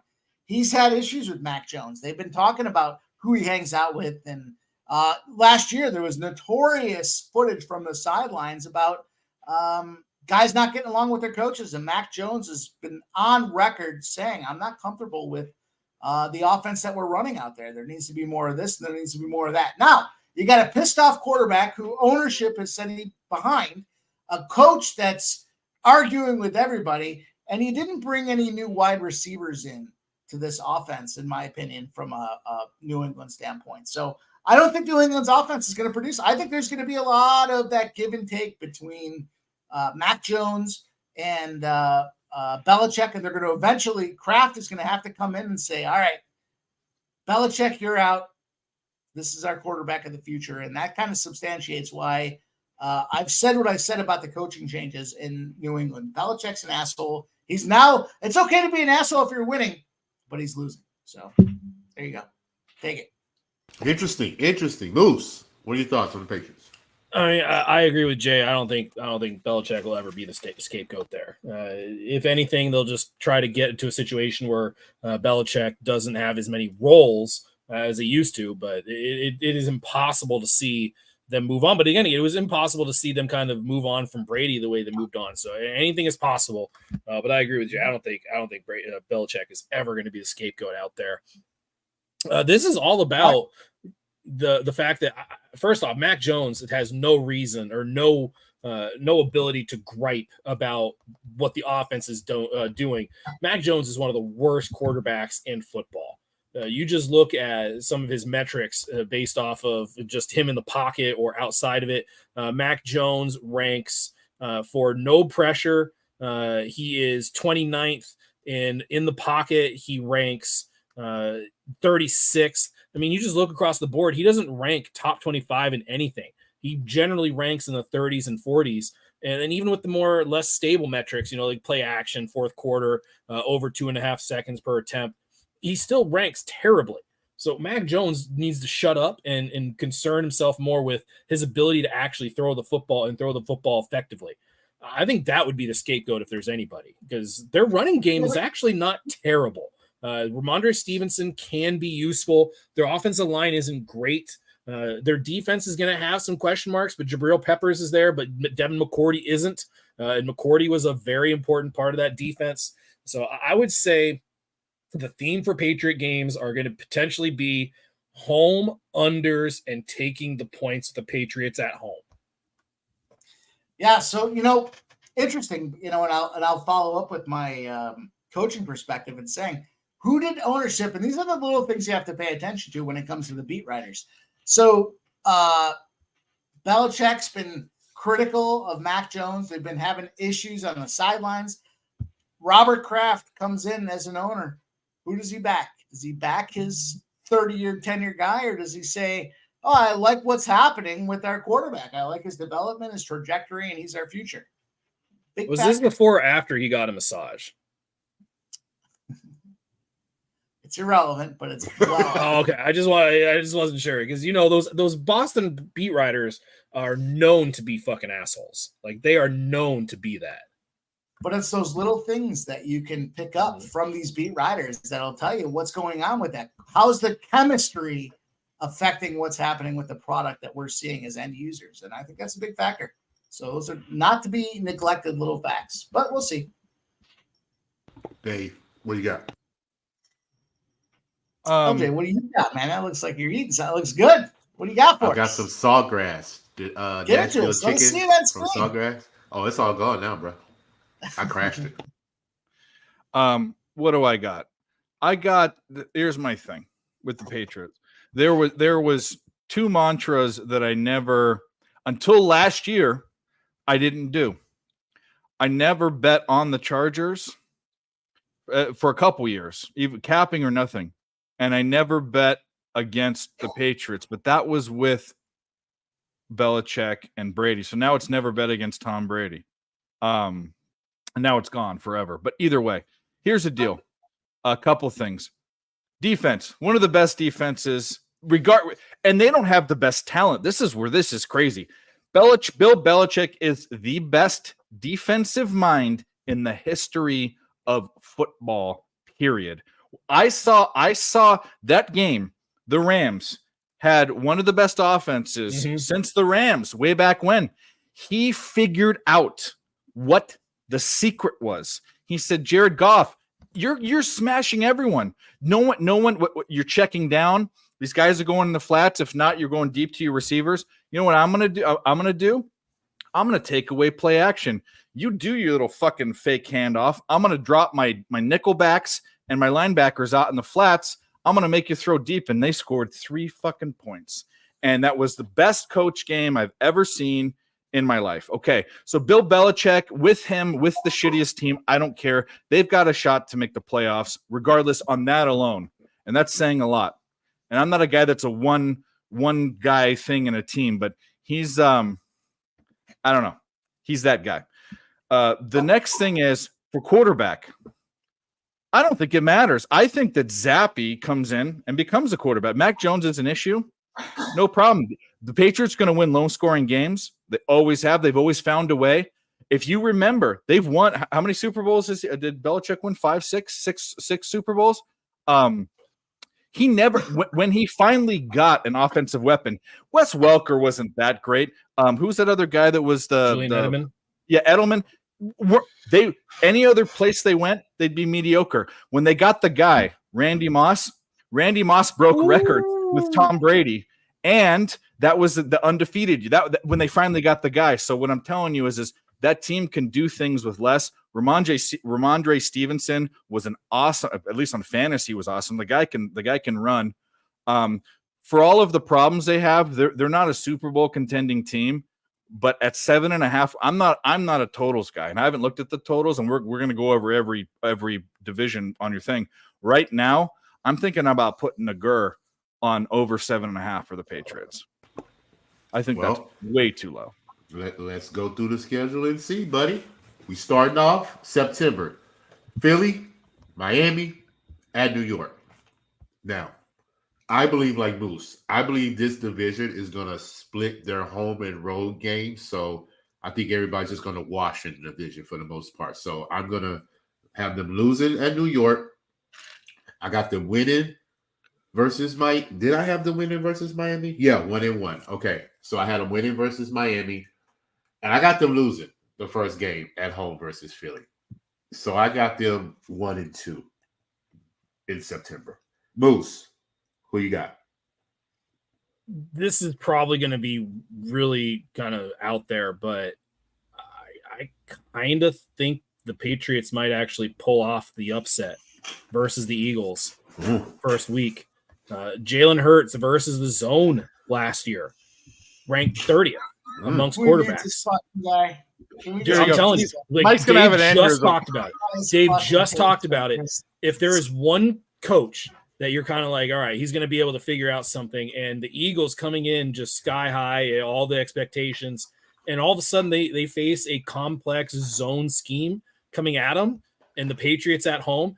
I've already said this. One of the things I'm looking at right now, I'm not taking it to the bank at this point right now, but it's something I do have in the back of my mind. Patriots at home, the points and the under. That first game versus the Eagles is at home. Hurts has struggled versus the zone. I would not be shocked if that game was something like 2016, in the fourth quarter. The Patriots need to score a touchdown, and they're at the goal line, and then the refs give them some Bill Belichick-in little love that they always seem to give them, because it's not just the Patriots. It's the Patriots plus the refs. Okay, right? You hit the fucking mute on this guy. He's said enough already. All right, hey, no, man. Go to the next game. That's fine. Look, Mike's a crap. Look, the Eagles are not in a position to roll over like bitches. You don't think they're? It's not a rollover. It's more of a preparation. It's literally like I get that you do not like Bill Belichick and you do not think he's a very good coach and that he's just going to get rid of him. I'm a Bills guy for fucking life. I understand what Belichick can do, but my right nut says that there's no fucking chance that Jalen Hurts loses this first game.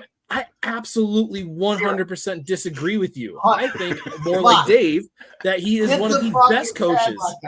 This is the I think he's one of the best coaches of all time. And I don't know what games you've watched in the past that make you think that he's not one of the best coaches of all time. Look over his right shoulder. That tells you everything you need to know. Look over his right shoulder. Listen, My shit's I already got him point. down It's 1-0. I already have marked that one for Mike. I already know he's gonna say that. All right. Keep going, Moose. All right, so I don't think they're as good of a fit against the Dolphins. So I'd say they lose the Dolphins, and then they lose at the Jets. They lose to the Cowboys, and I think that's through September, correct? Well, October. Dallas is October, so it's never mind. All right, then I'll just give you the win, loss. Win, loss. Jets were the other one. All right, Dave, who you got? Okay, I've definitely got the Eagles to win. I think that line's going to be. I think I don't know how I'm not going to be betting the Patriots and taking the points, but the Eagles win that one. Okay. I think the Patriots take the game at home versus the Dolphins, and I think the Eagles win by 50 week 1. It's it's possible, but Eagles thing in his background. All right, there's a little bias. And then I have the Jets. I have them going 1 and 2 to start. Over here. Things change dramatically, but they're 1 and 2 to start. Is what I okay. Mike, you got them 3-0. No, I got him. I got him 1 and 3. I think they beat Miami. Only 3 games. 1 and 2. You mean 1 and 2? 1 and 2. I'm sorry, 1 and 2. I got to beat Miami because I got Miami starting out 0 and 3. Otherwise, I'd have them 0 and 3 as well. There's no way they're going to Philadelphia. Come on. And then the Jets, they got Aaron Rodgers freshened up. Yeah, that's a big win spot too. So. All right. I'm going to get it. I was going to talk about this next time, but Aaron Rodgers is 2 and 2 against the Patriots lifetime. So it's kind of a throw up. Yeah, but that's the shitbag team. He's going to be in a situation now where he's got to get these wins in before he gets injured, and he's got that injury coming up against Buffalo in week 7 or 8. So, by the way, Jay's from Ireland, so he said they have a horrible, terrible fixture list. Though, as Mike knows in soccer, a fixture list is a schedule. So the Patriots have by this index that I'm looking at, have the toughest schedule in the NFL. Yeah, I was looking through it. It's pretty defensive heavy, bro. They're playing a lot of defensive. That's their type of games, bro. That's their type of game. Man, that's why I like it. I see under all over this schedule, bro. Yeah. For real. So did I get everybody? Everybody's 1 and 2. Okay. Going into October, they have I'm 1 and 2 on the protest. They're at Dallas. They're at home versus New Orleans. They're at the Raiders. At home versus Buffalo, at Miami. So those 1, 2, 3, 4, 5. That's 5 games in October. So I have them. I got them beating Dallas, bro. I just Dallas outside of their division at home, they tend to shit the bed, bro. Like people go into Jerry Will and just turn it into a home field advantage for the most part. So not to mention Bill Belichick. When you have Bill Belichick, he's not gonna be outcoached by Mike McCarthy, a longtime coach. He can be accidentally outcoached by a new coach, but he's gonna have studied McCarthy. McCarthy looks like he was drug out of a river. I mean, he's dead. I mean, I have that as a loss too for the Cowboys, but I'll let you continue. Yeah. Okay. So I got a 1 and 2. I got them losing. So that's 1 and 2 and 2. And then Vegas, I got them winning that. So that's 3 and 2. At home versus Buffalo, I said they were going to split that, right? So I got them 4 and 2. At Miami, I said they're going to lose. So 4 and 3 is what I got them going into November.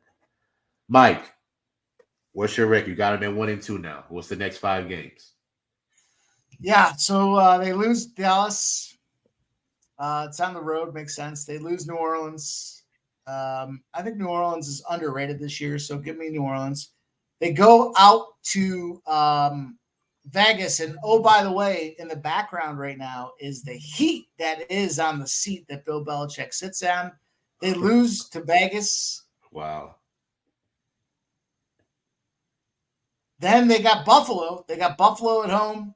There's so much noise and so much heat. And I don't remember if I think I had Buffalo winning this game. So you had the Patriots beating them. I thought you did. Because of this Belichick narrative. Yeah. All right. So, because of the Belichick narrative, you had them losing this game, actually. So here we go. The Bills win this game. And then guess what happens? Now they got to make a tough decision for coaching changes. They got Miami, Washington, Indy, and then the bye. This is where they pull the hard trigger between Buffalo and Miami on Belichick. He's out. Wait, what's the record at this point for Mike? 1-6. Yeah. That's how you get your head coach fired. That's how you get your head coach fired. So you got them losing at Miami, right? Because that'll be 1-6. Yeah, 1-6. Fucking you, That's Darvish. it. That's where they pull the cord. They got 2 last conference games, or 2 last divisional games for Belichick, and then he's out. They got Washington on deck. It's a tough game. He's out. And if he's not out for Washington, he's definitely out after Washington. The week going into the bye, you got to figure they got to give the new head coach 2 to 3 weeks to adjust his game plan and his style. So I'm backdating that from Indy and Washington. The question is Miami. It just depends on how bad Buffalo beats them up. Okay. Moose, 1-2. What you got? Next 5 games. All right. They lose to Dallas. They are able to beat New Orleans. They lose to Las Vegas, and they lose to Buffalo. All right. You got one more, Miami. Oh, they lose to Miami. Wow. So you have them 2-5. Dave, 1-2. Next 5. Belichick out coaches McCarthy. They beat the Cowboys. They beat the Saints at home. I think the Saints are the new Raiders. Everyone thought the Raiders were going to be so great, and look who the quarterback was, and they're going to the Saints. I don't know how.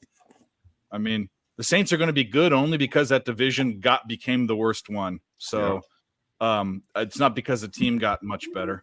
Besides, I mean, whatever, doesn't matter. They lose. Patriots win.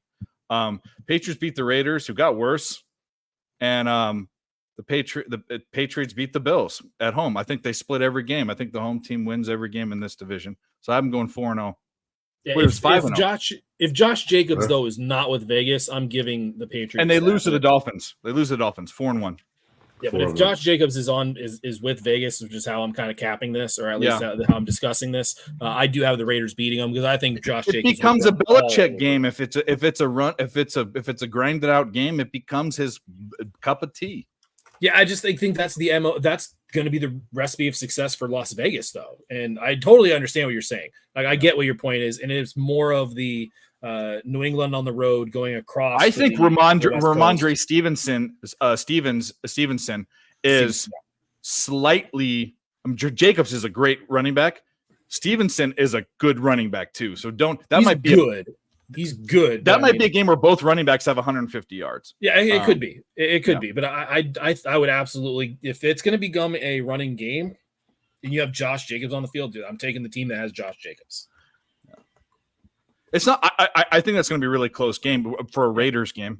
But yeah, there's not much disagreement here. With the Patriots are going to have probably the lowest, the closest margin of victory and loss of any team in the NFL. It's going to be. They could be the Vikings of last year. Remember the Vikings won all those games by one possession or something like that. Yeah, that could easily be the Patriots. You're right, easily. Okay, so going into November, Moose, we got Washington, the Colts. They go on a bye, and then they got the Giants. So they got 3 games in November. You have them at 2-6 right now. Yeah. I think they beat Washington. Okay. And then it's the international game against the Colts. Moose, you're on fucking point with those international games, dude. I mean, I have it listed right here. Yeah, I mean, it's just I literally have the schedule for each team like right in front of me, and they tell me which are the Sunday night football game, which are the Thursday night football games. So, but anyways, regardless, man, the international game against the Colts. I don't like the rookie going on the road. I'd give me the Patriots on that one as well. Okay, 4-6. And then they go into their bye, and then I think that's the end of that month, isn't it? No, Giants. November. Oh, Giants. 26th. Give me the Giants. Give me the Giants. Giants. It's at the Giants too. So it's at the Giants. Yeah. So Giants. Yeah. All right. So 4-7. You have them going into December. Dave, you got them at 6-2 so far.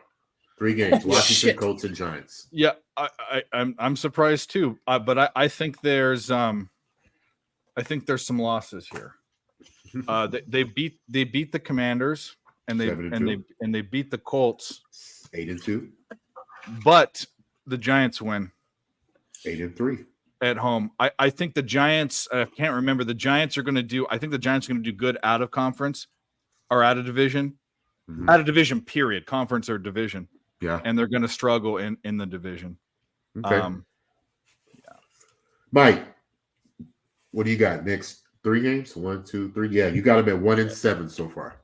Yeah, I think they lost to Washington, and that is the official last game for Belichick. I think they end up against Indy because they have to make a decision. They have to say, are we going to stick with this coach or are we getting rid of him? They got Gerard Mayo in the background. I think they're going to get rid of him. They're going to go Indy. They're going to lose to Indy, but they're going to roll into the bye. And they got their new head coach implementing his system over a 2-3 week period against the Giants. I think they beat the Giants. Give me the Giants. Give me the Patriots against the Giants with a new coach. Pats win. 2-9. And I need to do me. No. So I had them at, let me see, 4-4, 6, 7, 8. I had them at 4-4. Washington at home, I believe they win that. 5-4. Colts International, 6-4. And I think they lose against the Giants. So I got them 6-5. All right. Going into December, we have the Chargers at Pittsburgh, Kansas City at home, at Denver, at Buffalo. So I'm going to start this one off. 6-5. Chargers at home. It's an early game too, so that means the Chargers have to travel to New England, West Coast team, starting an early East Coast game. So I believe the Patriots win that one. 7-5. Pittsburgh at Pittsburgh, I think they lose that one. I think Pittsburgh defense is strong. I think we'll see some out of Pickett. You know what I'm saying? Not saying he's just going to have a Pro Bowl year, but I think he will be decent enough to hold the offense down. And I think the Patriots will take a loss in Pittsburgh. So that's 7-6. Kansas City Monday night. I think Kansas City wins that, of course. So that's 8-6. Denver at Denver. Oh, that's an under for the most part. But do I trust Denver? Sean Payton, coach, a lot of moving parts. Good, excellent coaching minds going against that. It's on the road. I'm going to take Denver to win that game because I think Matt Jones will make some mistakes on that Denver defense. 8-7. At Buffalo, who did I have? I had Buffalo losing that game. Yeah, I had Buffalo losing that game. So 9-7, and then with the Jets in January. So I might as well take that one. And I'm going to say they're going to lose that one. 9-8 is what I have. New England. Dave, let's finish off November. Well, no, December. I'm sorry. Chargers, Pittsburgh, Kansas City, Denver, Buffalo. I think they lose to both the Chargers and the Steelers. Okay. I think the Steelers are very obviously a similar team to the Patriots in a lot of ways, from the coaching to how how the franchise runs itself to how they've called plays, defensive teams. That's a second game. The Chargers, to me, present a problem because I think Justin Herbert is a legit drop back quarterback, and we've seen him battle with Mahomes, and that game might get out of hand actually. And I know we know the Chargers, Belichick and the Chargers and the Tomlinson thing way back when. I think they lose those 2 games. I think they lose to the Chiefs. I think they beat the Broncos. So here's where the losses come: 1-3. All right. Moose. This is an offer. And what has not been mentioned yet, this is the part of the schedule where you're starting to see the games themselves, how they're scheduled, become a part of it. If you're going to have the Chargers on that Sunday, they then have a Thursday night game right following that against the Steelers on the road. Yep. And that's that's going to be a tough spot. And especially if you've been struggling, that road trip at that moment is going to be tough. So I'm going to give them the loss. They get the rest edge, but they get the rest edge against the Chiefs. Like, no, I'm not. I know I took the Patriots against the Eagles earlier, but that's completely based off of the fact that I think there might be a coaching thing or coaching cue that Belichick's just going to try to exploit. There's not that coaching cue against the Chiefs. Mahomes is one of the best quarterbacks of all time. I'm not sure if he's going to ever go down as the greatest of all time, but he's absolutely going to be in the discussion. And then you have that following Sunday night against the Broncos, following the Monday night versus the Chiefs. That's going to be another tough game, another road trip that you're going to have to go from a Monday night to the Sunday night. So that's an 0 for me. All those are losses, 0 for 4 in that stretch. Woo. So you got him at 4-10? Is that right? 9? No, because we should be through week 16, so there should be 15 games. So you got him 4-11. I think it's 4-11 at this point, maybe. Yeah. Okay. All right. 4-11. Dave has them at 5, 9, 10, 11, 12, 13, 14, 9-6. I have them at 9-7 because I counted that Jets loss. So, Mike, you're up. You got them at 2-9 so far. So you got the Chargers, Pittsburgh, Kansas City, Denver, Buffalo. I mean, look, we got to create some kind of narrative, right? Some kind of context to what's happening in the season for these teams, other than just are they going to beat this team or not? And I think I've tried to, prognosticate some of these opportunities. So when I look at this Patriots spot now, I'm already post the Belichick era. We got the win against the Giants. I'm going to take a win against the Chargers. Give me the Chargers. Give me the Pittsburgh Steelers. Give me 2-0. Go to the Kansas City Chiefs. They're going to lose that game. But the fun and the excitement and the stink of getting rid of Belichick is off of the New England Patriots. I got a couple of wins. I got a 2-1 up to the Chargers and or to the Chiefs. And I don't know if I'm on Denver yet or not, but I'll take a loss against Denver. I think we have a converse situation happening here with Sean Payton building his team up for the playoffs. So I'm 2-1 for a shit team. All right. You're tied with Moose, 4-11. So it's safe to say that y'all are taking. But my 4-11's got no more Belichick, so put an asterisk on my 4-11. All right. So it's safe to say y'all are going under 7.5 wins. Me and Dave are going over 7.5 wins. Yeah, I might actually bet this one. Yeah, I was thinking that too. Moose, I was thinking that too. I'm the same way. I don't bet futures. This is I tick definitely do futures. Yeah, it could It'd be a half unit, but man, it's the tough schedule. Like that stretch right there where you get the Steelers, the Chiefs, and the Broncos right there, and it's a terrible stretch. Don't forget about Buffalo right behind it. Yeah, and then you got Buffalo right behind it on the road. I mean, let's not forget they're transitioning in a new coach this season too, so that's going to be a factor on it. And I expect the last game of the year to have meaning. I don't think anybody in this division is going to run away with it. I don't think anybody's going to have a clear-cut playoff spot. If Belichick, if Mike is right with this narrative, have you guys seen the movie Looper, where the guy haven't seen that one. Bruce Willis goes into the future and comes back and sees himself as a younger person. And it's Gordon Levitt. No, we need to. This guy might be Back to the Future. Back to the Future is a better one. He might be fucking Biff. He might be Biff, bro, with the fucking magazine. The prediction would be nuts. All the quarterbacks get injured and Bill Belichick is fine. This is what I'm saying. That's a crazy ass prediction. Watch this happen, Mike. In all fairness, this is the only division where I have that dichotomy. Otherwise, the rest of them are all.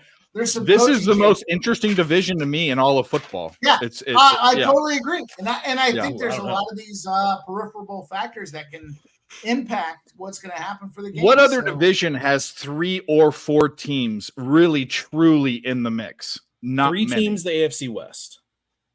Oh, and by the way, Aaron Rodgers just came into the fucking equation, and that's why it's a question mark too. It's a fun division. Speaking of Aaron Rodgers, Let's finish it off with these Jets. Yeah. Man.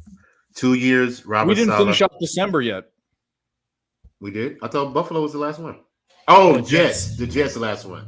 Oh, Yeah, sorry. well, no, I didn't give my 2 last picks, so I don't know who else did or not. Well, the consensus is saying that you're taking the over anyway. It's just the point of over Yeah. 7.5 wins.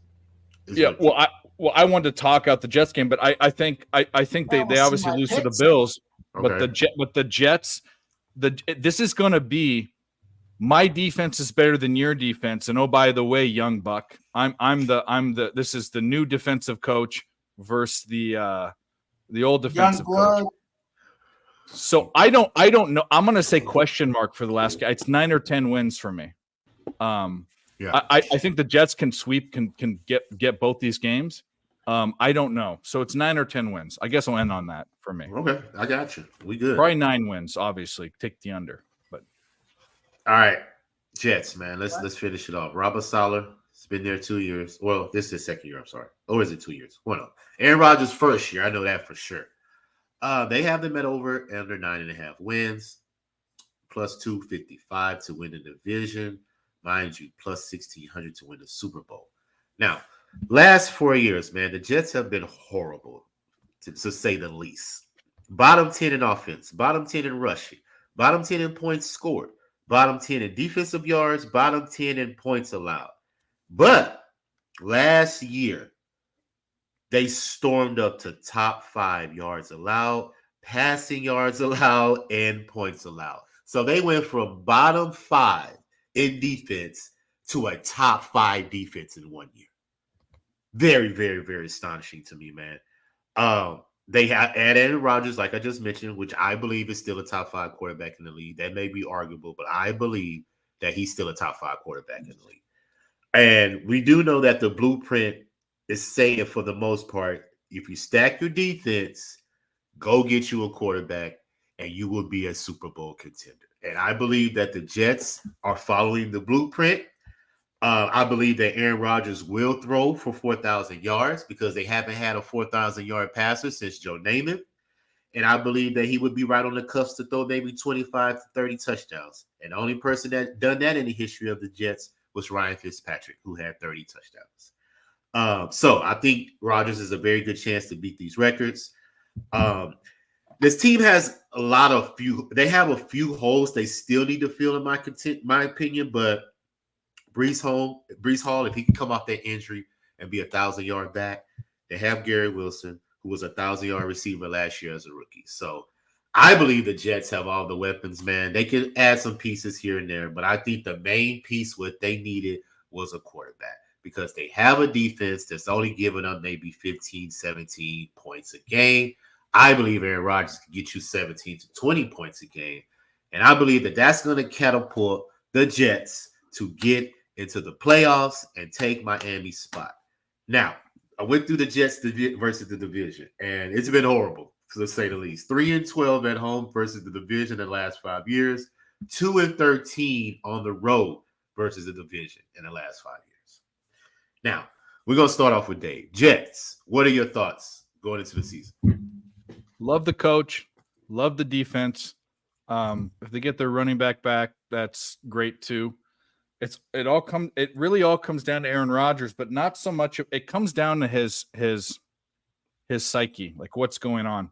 So obviously Aaron Rodgers is still a very capable quarterback. He won the MVP like 4 years ago, whatever it was.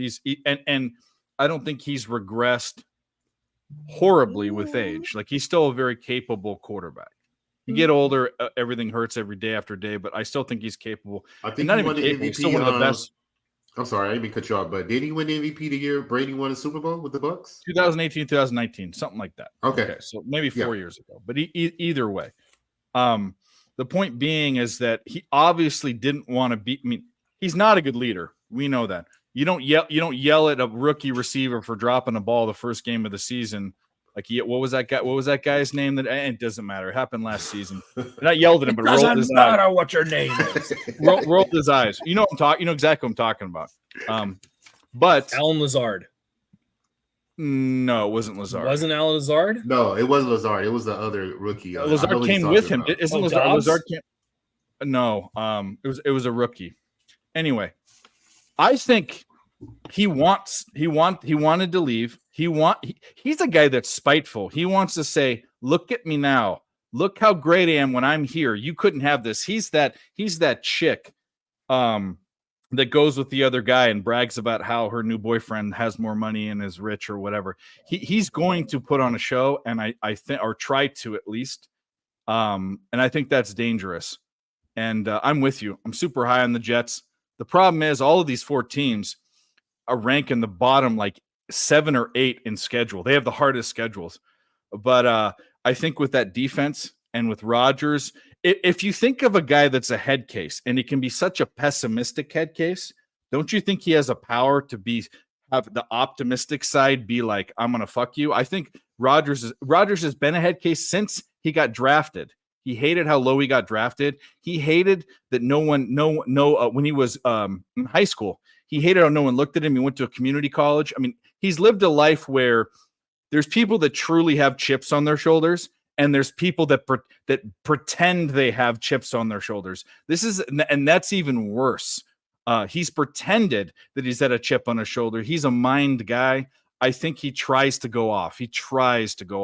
And he's capable of doing it. So I'm high on the Jets, and I love the coach. I love the coach. Where he came from. Yeah. So I agree 100%. Mike, what you got? You guys seen the celebration that he's worked in with Sauce Gardner? If you haven't seen this celebration when production happens between Aaron Rodgers and Sauce Gardner, you better take a look. And I do like it. I think it's a spot. I think this dude's got swagger. I'll tell you what. We were talking at the very onset of the show about AFC East winners, and the Bills are plus whatever after winning it 3 or 4 times in a row. Guess who I think is going to get it done? The Jets. I don't think they win that first game. I already got the Bills on that one. But as we move forward, I think we got a spot here, and I like the Jets. I like the Jets to catch a little midseason strut. Garrett Wilson, hopefully he comes back and is healthy because he was the offensive rookie of the year last year. I like Will McDonald. He's a pass rushing guy that gets shit done. And, there's O-line issues, but I think Aaron Rodgers is going to elevate the game. I think he's, as much as I fucking hate Aaron Rodgers, I think he's a good enough leader to elevate the team around him. I think the Jets or the Pats are in a sell mode. I think the Dolphins are in a sell mode. And I think clearly in this case here, Jets are in a buy mode. And I do feel there is the impending torn cartilage situation for Aaron Rodgers. There you go. Now you know. All right. Moose, what you got? All right. Well, I'm going to kind of shit all over Aaron Rodgers here. So, All right. Here's. I have been the biggest supporter of Aaron Rodgers. I mean, I cannot tell you how many times I've gotten into arguments with friends and family over the fact that I thought Aaron Rodgers was the best quarterback in the NFL during the Tom Brady era when Patrick Mahomes was doing this. But this is not the same Aaron Rodgers. You look at no pressure from last year, expected points per attempt. Rodgers ranked 33rd in the pocket, 30th. First down on first, second, and third quarter, 31st. On layup throws, just nice and easy tosses, 37th. With less than 2.5 seconds to attempt, 23rd. Outside of the red zone, 27th. You look at more less stable numbers, but under pressure, which this is the point. I mean, Mike kind of glossed over the fact that there's offensive line issues. There were offensive line issues last year with the Packers. And under pressure, he ranked 31st, outside the pocket, 22nd, on play action, 28th. Running game is not going to be great. Breece Hall is fine. A big name coming out of Iowa State. But between him, Michael Carter, and then what's his face? Zonovan Knight. I don't see that backfield really being able to create enough of a play action threat where you're just going to start seeing safeties crash. And Aaron Rodgers was not great against the blitz. And he was bad on 3rd and 4th down. He ranked 40th with a minus 0.32 expected points per attempt. So I'm not buying Aaron Rodgers is going to New York and all of a sudden going to reclaim his ability. Is the fact that the receiving core is better now than it was with Green Bay, where you had literally just people that had duck hands that couldn't catch the ball. It's better, but it's not significantly better. I mean, Garrett Wilson is a very big upgrade, but behind Garrett Wilson, I mean, what receivers are you looking at there that are going to be able to convert that tough third down that you used to see Aaron Rodgers just sneak that ball in? So I'm not buying that the Jets offense is just all of a sudden going to be there. I am buying their defense. And I think this is going to be an up for grabs division. There's no clear-cut winner that I'm like, hey, I think they're going to be the team you have to look out for. And I am not buying the Aaron Rodgers narrative. In fact, I ranked him outside of the top 10 for the first time ever in my quarterback ranks. I have him ranked 13th for NFL quarterbacks because I think, Dave, you hit the personality stuff. I'm not factoring that in here really much at all. I'm just looking at the numbers, and the numbers are saying he's had poor receiving, but he's also contributed with poor passing performances. He's had poor receiving for a while. The guy's name is Christian Watson, by the way. That was the guy from North Dakota State or North Dakota. That's right. That's right. Yeah. He dropped a pass. It was in the first or second game, and he shook his head. But I'm going to say this. If I didn't put the psyche part into it, Aaron Rodgers might be number 10, might be number 9, might be number 12. I don't say that's a bad place. But as far as people in their mind that can control things, and I think they have the ability to. He's top 5. I mean, Mahomes is up there. He's there. Those are probably the two.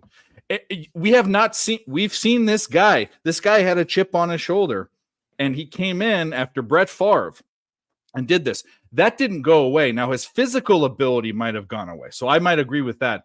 But your mind is, if you're a vindictive guy like he is, that didn't go away. So he's going to try. He's going to try to say, fuck you, I'm in a new place. Yeah. If he doesn't, then that tells you that he's packed it in and wants his career to be like he's been Roethlisbergered it, you know? You just look at his numbers in the fourth quarter, minus 0.04 expected points per attempt, ranked 32nd. He didn't care when he was there. He just didn't fucking want to be there. And it's New York. How much of that grind from the New York media is going to the new place? It's his team now. He's the king of New York.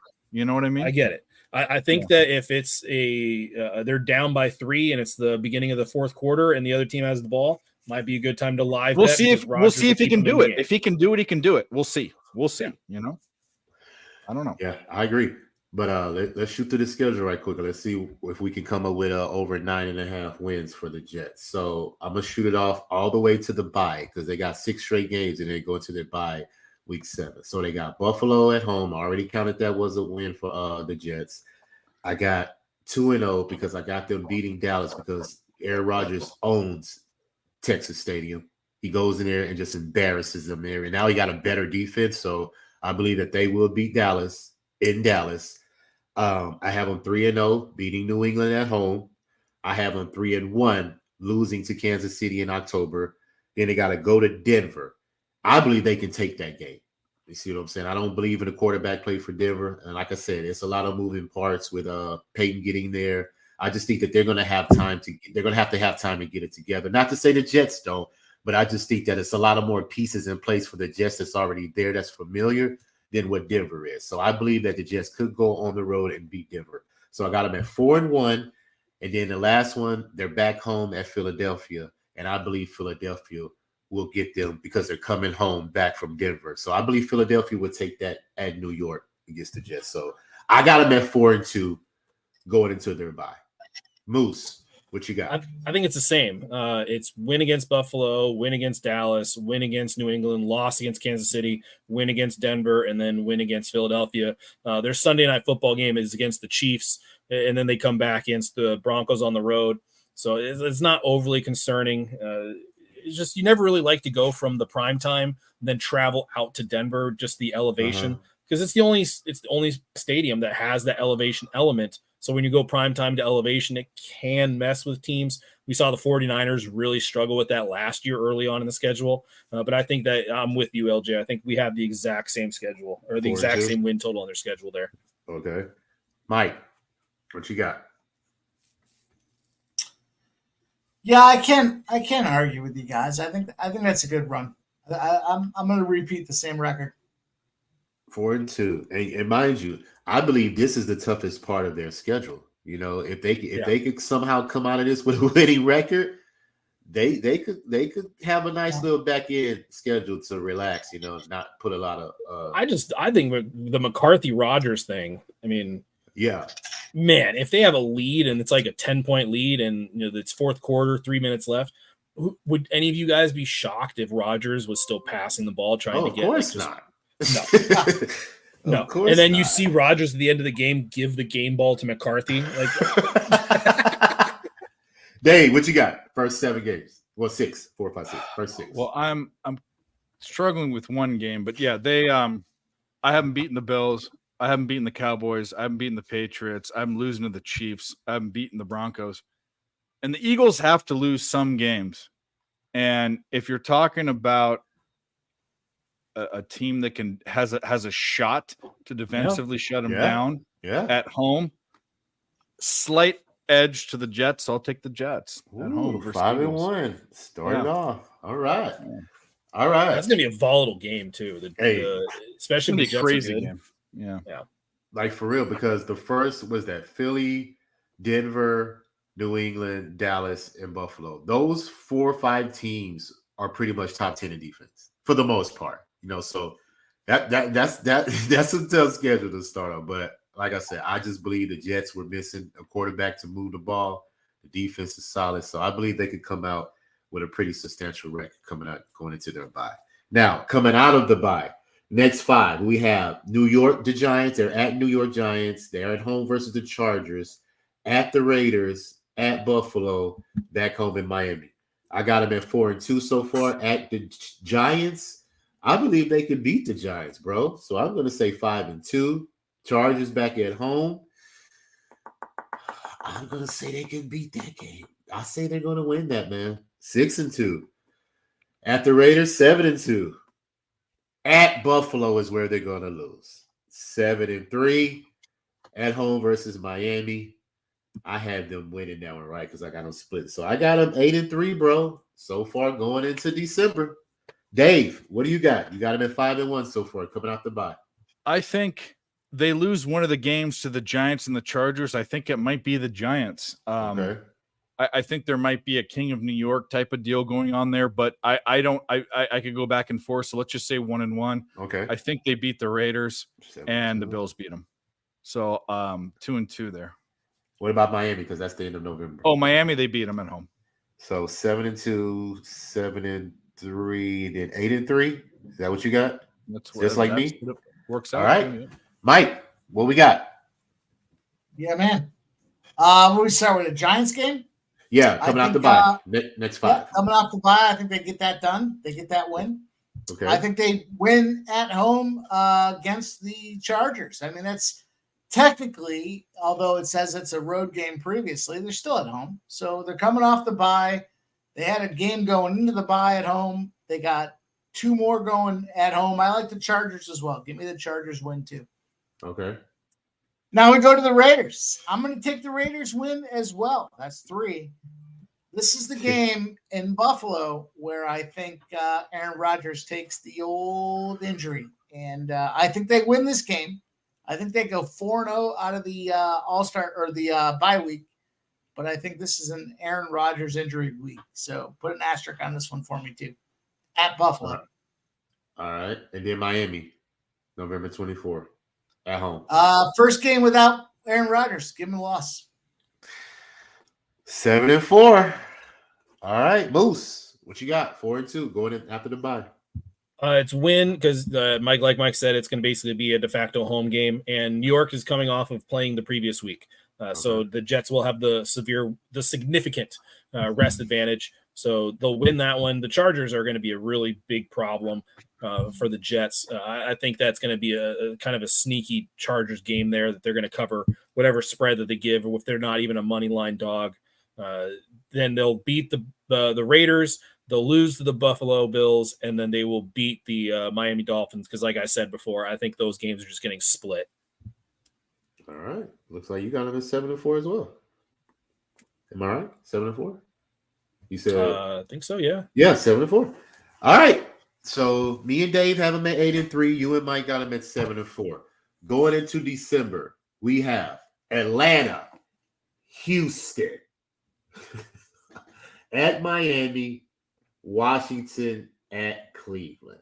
So my prediction: 8-3. They're going to beat Atlanta. 9-3. They're going to beat Houston. 10-3. At Miami is where I think they're going to take that loss. So that's 10-4. Washington back at home. I believe they can beat them. 11-4 at Cleveland. I'll give them a loss that one. They got to lose. I'm not going to give them all these wins. So 11-5 going into January. Moose, 7-4. What you got going into December? Win against Atlanta. So 1 win. Okay. Win against Houston. 2nd win. Got it. Loss against Miami. 2-1. Got Win it. against Washington. 3-1. Loss against Cleveland. 3-2. 10-6. All right. Mike, 7-4 going into December. I got to evaluate something here. I'm gonna have to come back to one of these, but I've got him. I've got him off the Aaron Rodgers injury. They're gonna lose to Atlanta.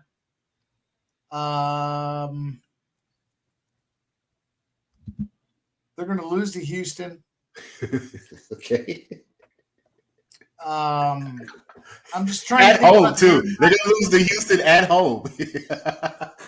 Yeah, and then the only other issue I have question with is that Miami game. Whoever I took in that Miami Jets game last times, who I'm did gonna you stay take? with that. I have it. You took the Jets to lose to Miami. And I'm not sure So if you give me guys covered Miami it. for that one. Yeah. That first Miami game is on a Friday for some reason. Yeah, I see that. November 24th. Yeah, it's Black Because Friday. It's the first Black Thanksgiving Friday is that game next that day, they're right? gonna That's play. Saturday. Wow. Well, that's Thanksgiving is always on Thursday. Oh, I'm tripping. It's like, No, it's it's like the a first rule. Black Friday games they've had all NFL. Okay. They've never had a Black Friday game. What the hell is this? Yeah, this is the first year. They need to knock that shit off. It's on Amazon too. Prime. No, of course it's Of on. course. Friday. Well, I'm a Prime member, so I'll be watching it. I am too. Yeah, same. Definitely. All right, Mike, 7-6. And then you got to finish off Washington and Cleveland. They beat Washington. They beat Cleveland. Give me those two. All right. You got them at 10-6 as well. Dave, 8-3 going into December.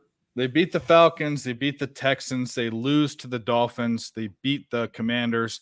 And I think the Browns beat them. I think that is, and that's way back in the season. Yeah. I think the Browns are a type of team that can beat the Jets because if it gets down to the Browns have a good defense. Who knows what's happening with Deshaun Watson? But Nick Chubb might be the new who's the fucking guy in Tennessee? Derrick Henry. He might be the new Derrick. He might be the new best Johnson? running back in the NFL. Could be. Right. I think it's a bad matchup. So I'll take a loss there for them. And then it's still a question mark between the Patriots and the Jets. So I have them at 11 or 12 wins. That's great. 11 or 12 wins. You have 11-5 going into that game. So yeah, that's the Jets, the fucking Jets. Hey man, I got them too. I got them. Yeah. They possibly could lose that game because I believe that I don't think that game's gonna matter to the But Jets. if they get 11 wins, they're in the playoffs. Yeah, so I don't think they're They're gonna in the matter playoffs. about that game. Yeah. So I have them at 11-6. You have them at 11-6. What about the last game, Moose? 10-6 going into New England last game. Oh God. Yeah, I don't really want. I don't wanna Belichick give in the Jets- December, bro. Yeah, I don't want to give the Jets 11 wins, so I'm going to give the Patriots the win on that. All right. That's kind of what I was saying too. I don't want to give him 12, so I got to be like Yeah, so something's I'm got to just gonna give. give him a 10. I'm just going to give him a 10, which means that I'm not betting this. Well, I'm definitely betting this. This is going to be one of my futures. I'm just waiting for training camp to be done preseason so they can come out injury free. I want to make sure nobody a major injury comes out going into the season. But if that happens, I'm betting the Jets to make the playoffs. I don't know. LJ has been on the Jets over since February. Bro. I mean, he's I been think on. I think that was a superstar move to go get Aaron Rodgers, man. I just believe it, and I don't see like I said, I'm not saying that he's just going to automatically kick a button for this season, but I think they're going to definitely be better than they They'll were be in the playoffs. They're going You to see the playoffs. what I'm saying? Like Aaron Rodgers gives you at least 4 more wins in my What are the opinion. Jets to go to the playoffs? Do we have those odds? I mean, it's probably not that good. It's probably plus 150 or 200. Oh, you want? I can check on If you got real them. quick. I can check my book too. Let me see. Yeah, let's go ahead and check it. What are you looking at? You're looking for to just make the playoffs? Yeah. Too busy watching fucking Darvish suck balls. Every time I bet this stupid motherfuckers came I from. could have told you not to do that. Well, it's just I don't. I took the under. Do not bet the Padres right now. Just don't do it. Take the under with the Padres. Yes is minus 125. No is minus 105. Yeah, so it's not bettable, but I'm not betting a $200 This is my whole thing. When I talk about the reason why I don't bet futures, there's 2 reasons. Dude, Darvish Mike and I've talked about this at nauseum. Number one is it affects it. Number 2 is it affects the way that I bet for the rest of the season because you're always thinking about it in the back of your mind, no matter what happens. Yeah. Number 2 is the juice ain't worth the squeeze. If I put $200 on it or $100 on it, it's not worth it to me. If I put the amount of money I want to put on it, then it's holding up that money because I can make that in a day or 2. So with betting, so it's kind of. But I'll tell you what, that Patriots one, I might be putting a 5-unit bet on it. Ooh. Ooh. Well, I'm definitely going to take the Jets over 9.5 wins, minus 125. I'm definitely going to take that. And to win the division, AFC East, to win the division is plus 450. Only 240. Yeah, only 240 to win the AFC East division. Yeah, I ain't touching that either. That's horrible odds. I think they got to win the conference. What about to win the conference? The Jets plus 240 to win the plus AFC. 900. Plus 900 to win the AFC. That's my point. That's my point. It's like I got to put like $1,000 on it to matter. That's what I'm saying. Like it's just so. But yeah, I'm not gonna lie. those are my expectations for the Jets, man. I'm really high on them. I'm going to be watching every single game, and I'm probably going to be invested heavily in them too. So I just believe the defense is a Super Bowl caliber defense. I believe that Breece Hall could come back and get some production out the backfield, and I believe Aaron Rodgers can move the ball, man. So I got the Bills and the Jets coming out of this division to the playoffs. Now, as I mentioned, gentlemen, we ain't going to have time to do the NFC East. We'll pick another day because I got to get to bed. I got to get up at 5 in the morning. So all this football talk, I didn't realize that the time would go by so fast. So, Yeah. but that's the good thing, though. You know what I'm saying? I enjoy what we do, and, I could talk it all day. But any other thoughts before we end this session? Dave, any more final thoughts about the AFC East, what you're looking for, any expectations?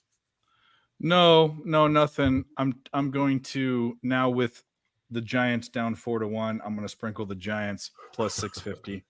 That's what I'm going to do because today was not a good day in MLB. Everything looked great, but it all crashed. But you know what though?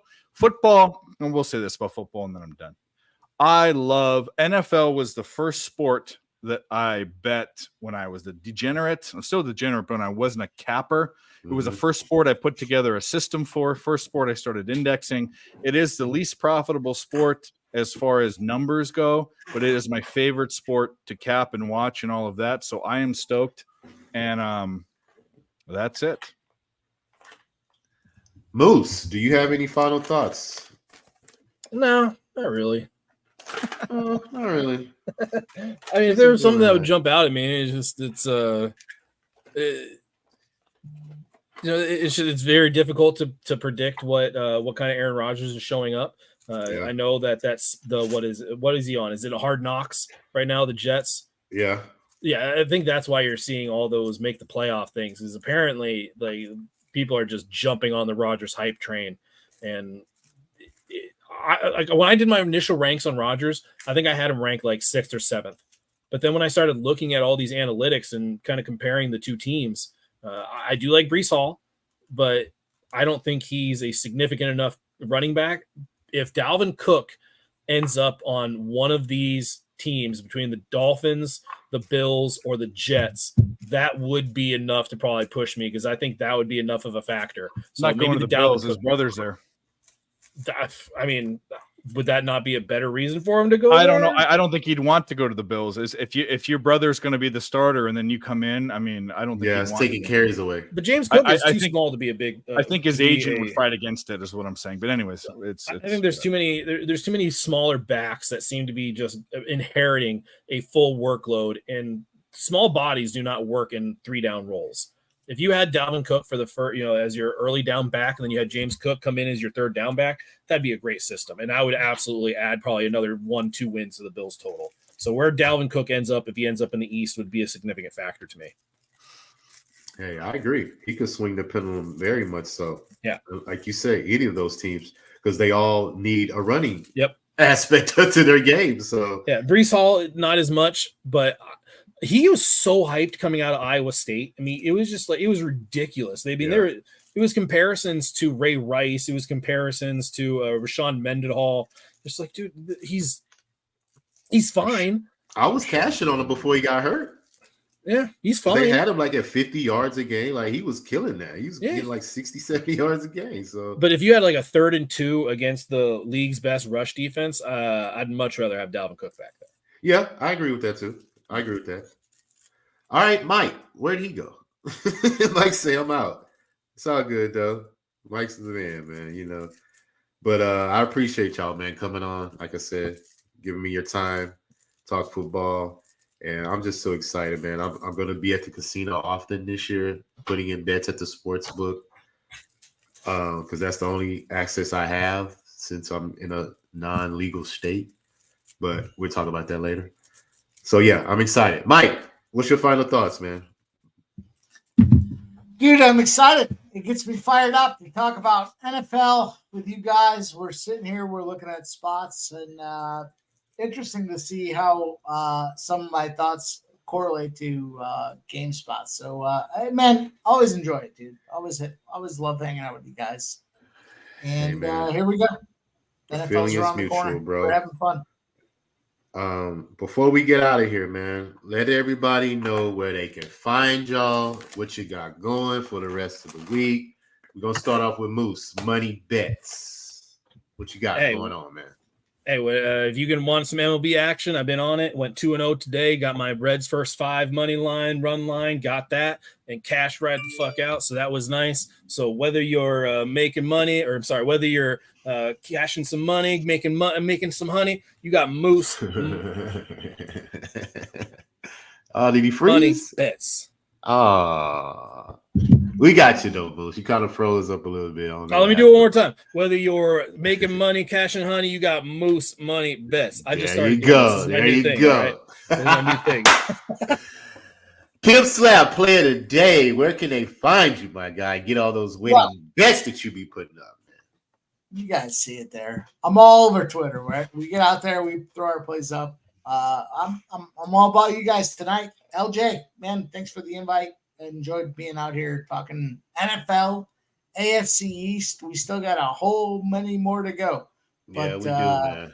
Shout out to everybody, man. Shout out to all you guys. Cheers. Appreciate you, man. Dave, final thoughts. Who you can find you, man? Shout out to LJ. First of all, RaWordz podcast. It's growing. Like Marley said, it was him and LJ, and now it's everyone in the world. We all support each other. Shout out to the chat. Jay, by the way, is from Ireland. One of the most supportive guys. He's in all the streams. Yeah, I see him. He's a fucking dude.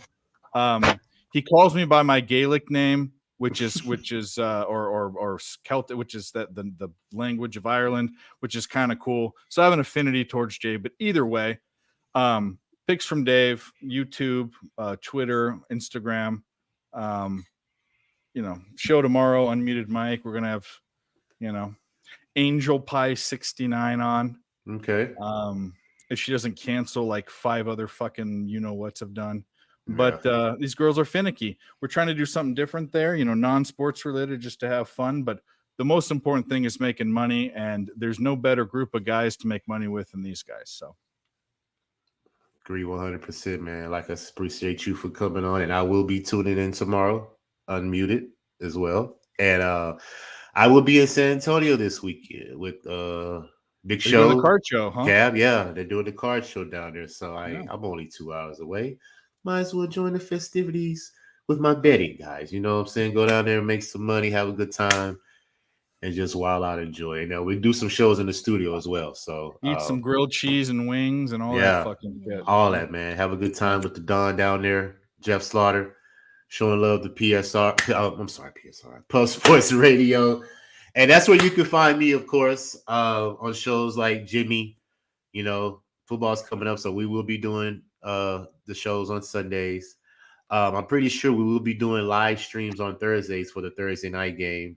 So I know I'm gonna have to commit to that night, Thursday night, Monday nights as well, because I'm pretty sure Jimmy's gonna go live Monday night as well. So, oh man, football's coming, man. So it's a lot of time we got to do, but hey, we're gonna make some money, take advantage, and do what we do as cappers, man. Fuck the bookies in the eye hole. You know what I'm saying? So, Dave, appreciate you once again. Moose, appreciate you always, buddy. And Mike, wherever he went, he always know it's love. Pimp Slap Play today. Follow all these guys on Twitter. You know, they're very transparent. They give out their records. You know, hit them up. They give you some insight on what you're looking at.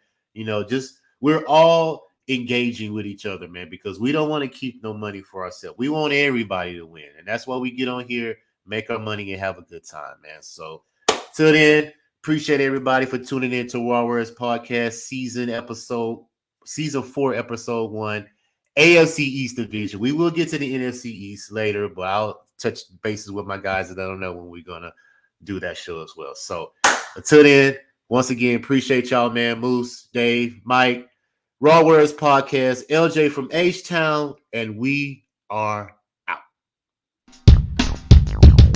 Yeah, R-A-W, words being served, no.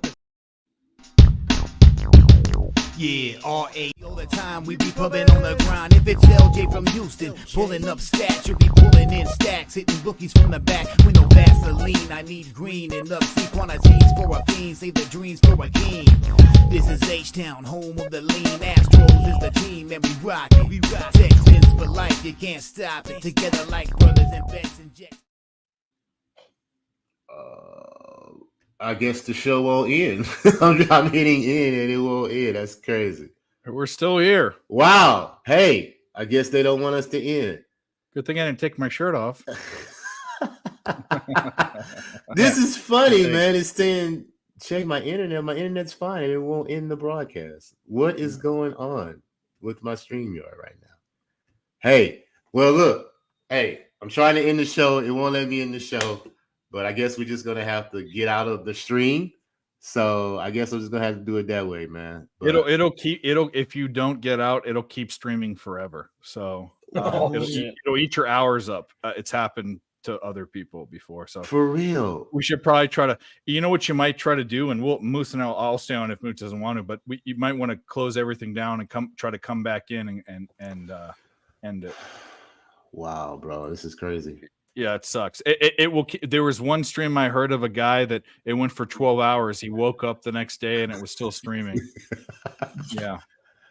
This is crazy. Well, hey, I'm trying to end it. It won't end. It's saying internet, check your internet connection. Is it because I started it early? Because I set it for 10? No, the button's the button. When you hit it. Yeah, that's what I thought. Yeah. Button. It won't end, bro. All right. I'm trying to figure this out, bro. It will not let me end it. I think Dave's idea was pretty good. Just to hop out and then come back in and see if it we'll hang out here. We'll talk about how I'm going to lose all these bets. I just bet live. That's okay.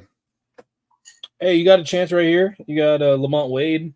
I mean, it's 1 and 2, but I took live. I've got the Mariners. I have the Dodgers live and pre-flop. I've got the Mariners live and I've got the Giants live for ridiculous. But yeah, I dude, I don't know. That's Today was such a weird card. I mean, it was a horrible card, and I had like 12 bets. I can't believe that I had that many bets, and I'm probably going to lose 7 units today. Yeah, I only ended up on 1. I mean, you know me, I'm a volume guy, and I can tell you I leaned a lot, I've played with only- I'm playing with this most of 6 of my bets out of 12 were first 5 1.5 team totals that I had over. I was smashing it. It's almost like any team versus any pitcher can get 2 runs. It's when you look at a quality start, it's who got what? It'd just be a 2-run shot. That's all you need. Or first and second with a double. I mean, anything. But it's just you see the Pirates do it, and you get all these really good lines. And I was hitting it, but the past 2 days I've been doing this, so my record's getting fucking smashed. And I post one play on Twitter, but there's another place I post my plays, and that's no offense, a little more important because people are investing paying more attention to that. Yes. So I'm happy that I ended up not having much volume today, because I think the rest of the stuff I looked at would have made me. I would have had the Cardinals team total over 4.5. I would have had that, but I think I would have been on the Orioles some way, shape, or form. I was on the Orioles. Yeah, I just couldn't do it. I didn't really want to go against Javier, especially Javier. Yeah, well, it's Javier. I think Mike mentioned it. Javier as a dog has been ridiculous this year. Bases loaded for the Giants. I definitely wanted to be on Toronto, but the price was wrong. I couldn't do it. Yeah. Mariners are first and second, no outs. Nobody out. Okay, so Giants or Mariners, do something. Come on, let's fucking go. Let's get. Oh, dude, I think your Mariners will be coming through. The Mariners live have been a thing, especially against the Dodgers. Bases loaded now for the Giants. Yep. No, for Giants. Yeah. But with 2 outs, Yeah, but I mean, hell, there's been some bases loaded magic that has been going on recently for whatever reason. Yeah, I'm going to Billy Bean this right now. I think if Lorenzen pitched a no-hitter today. I was so wrong about that guy. I thought he was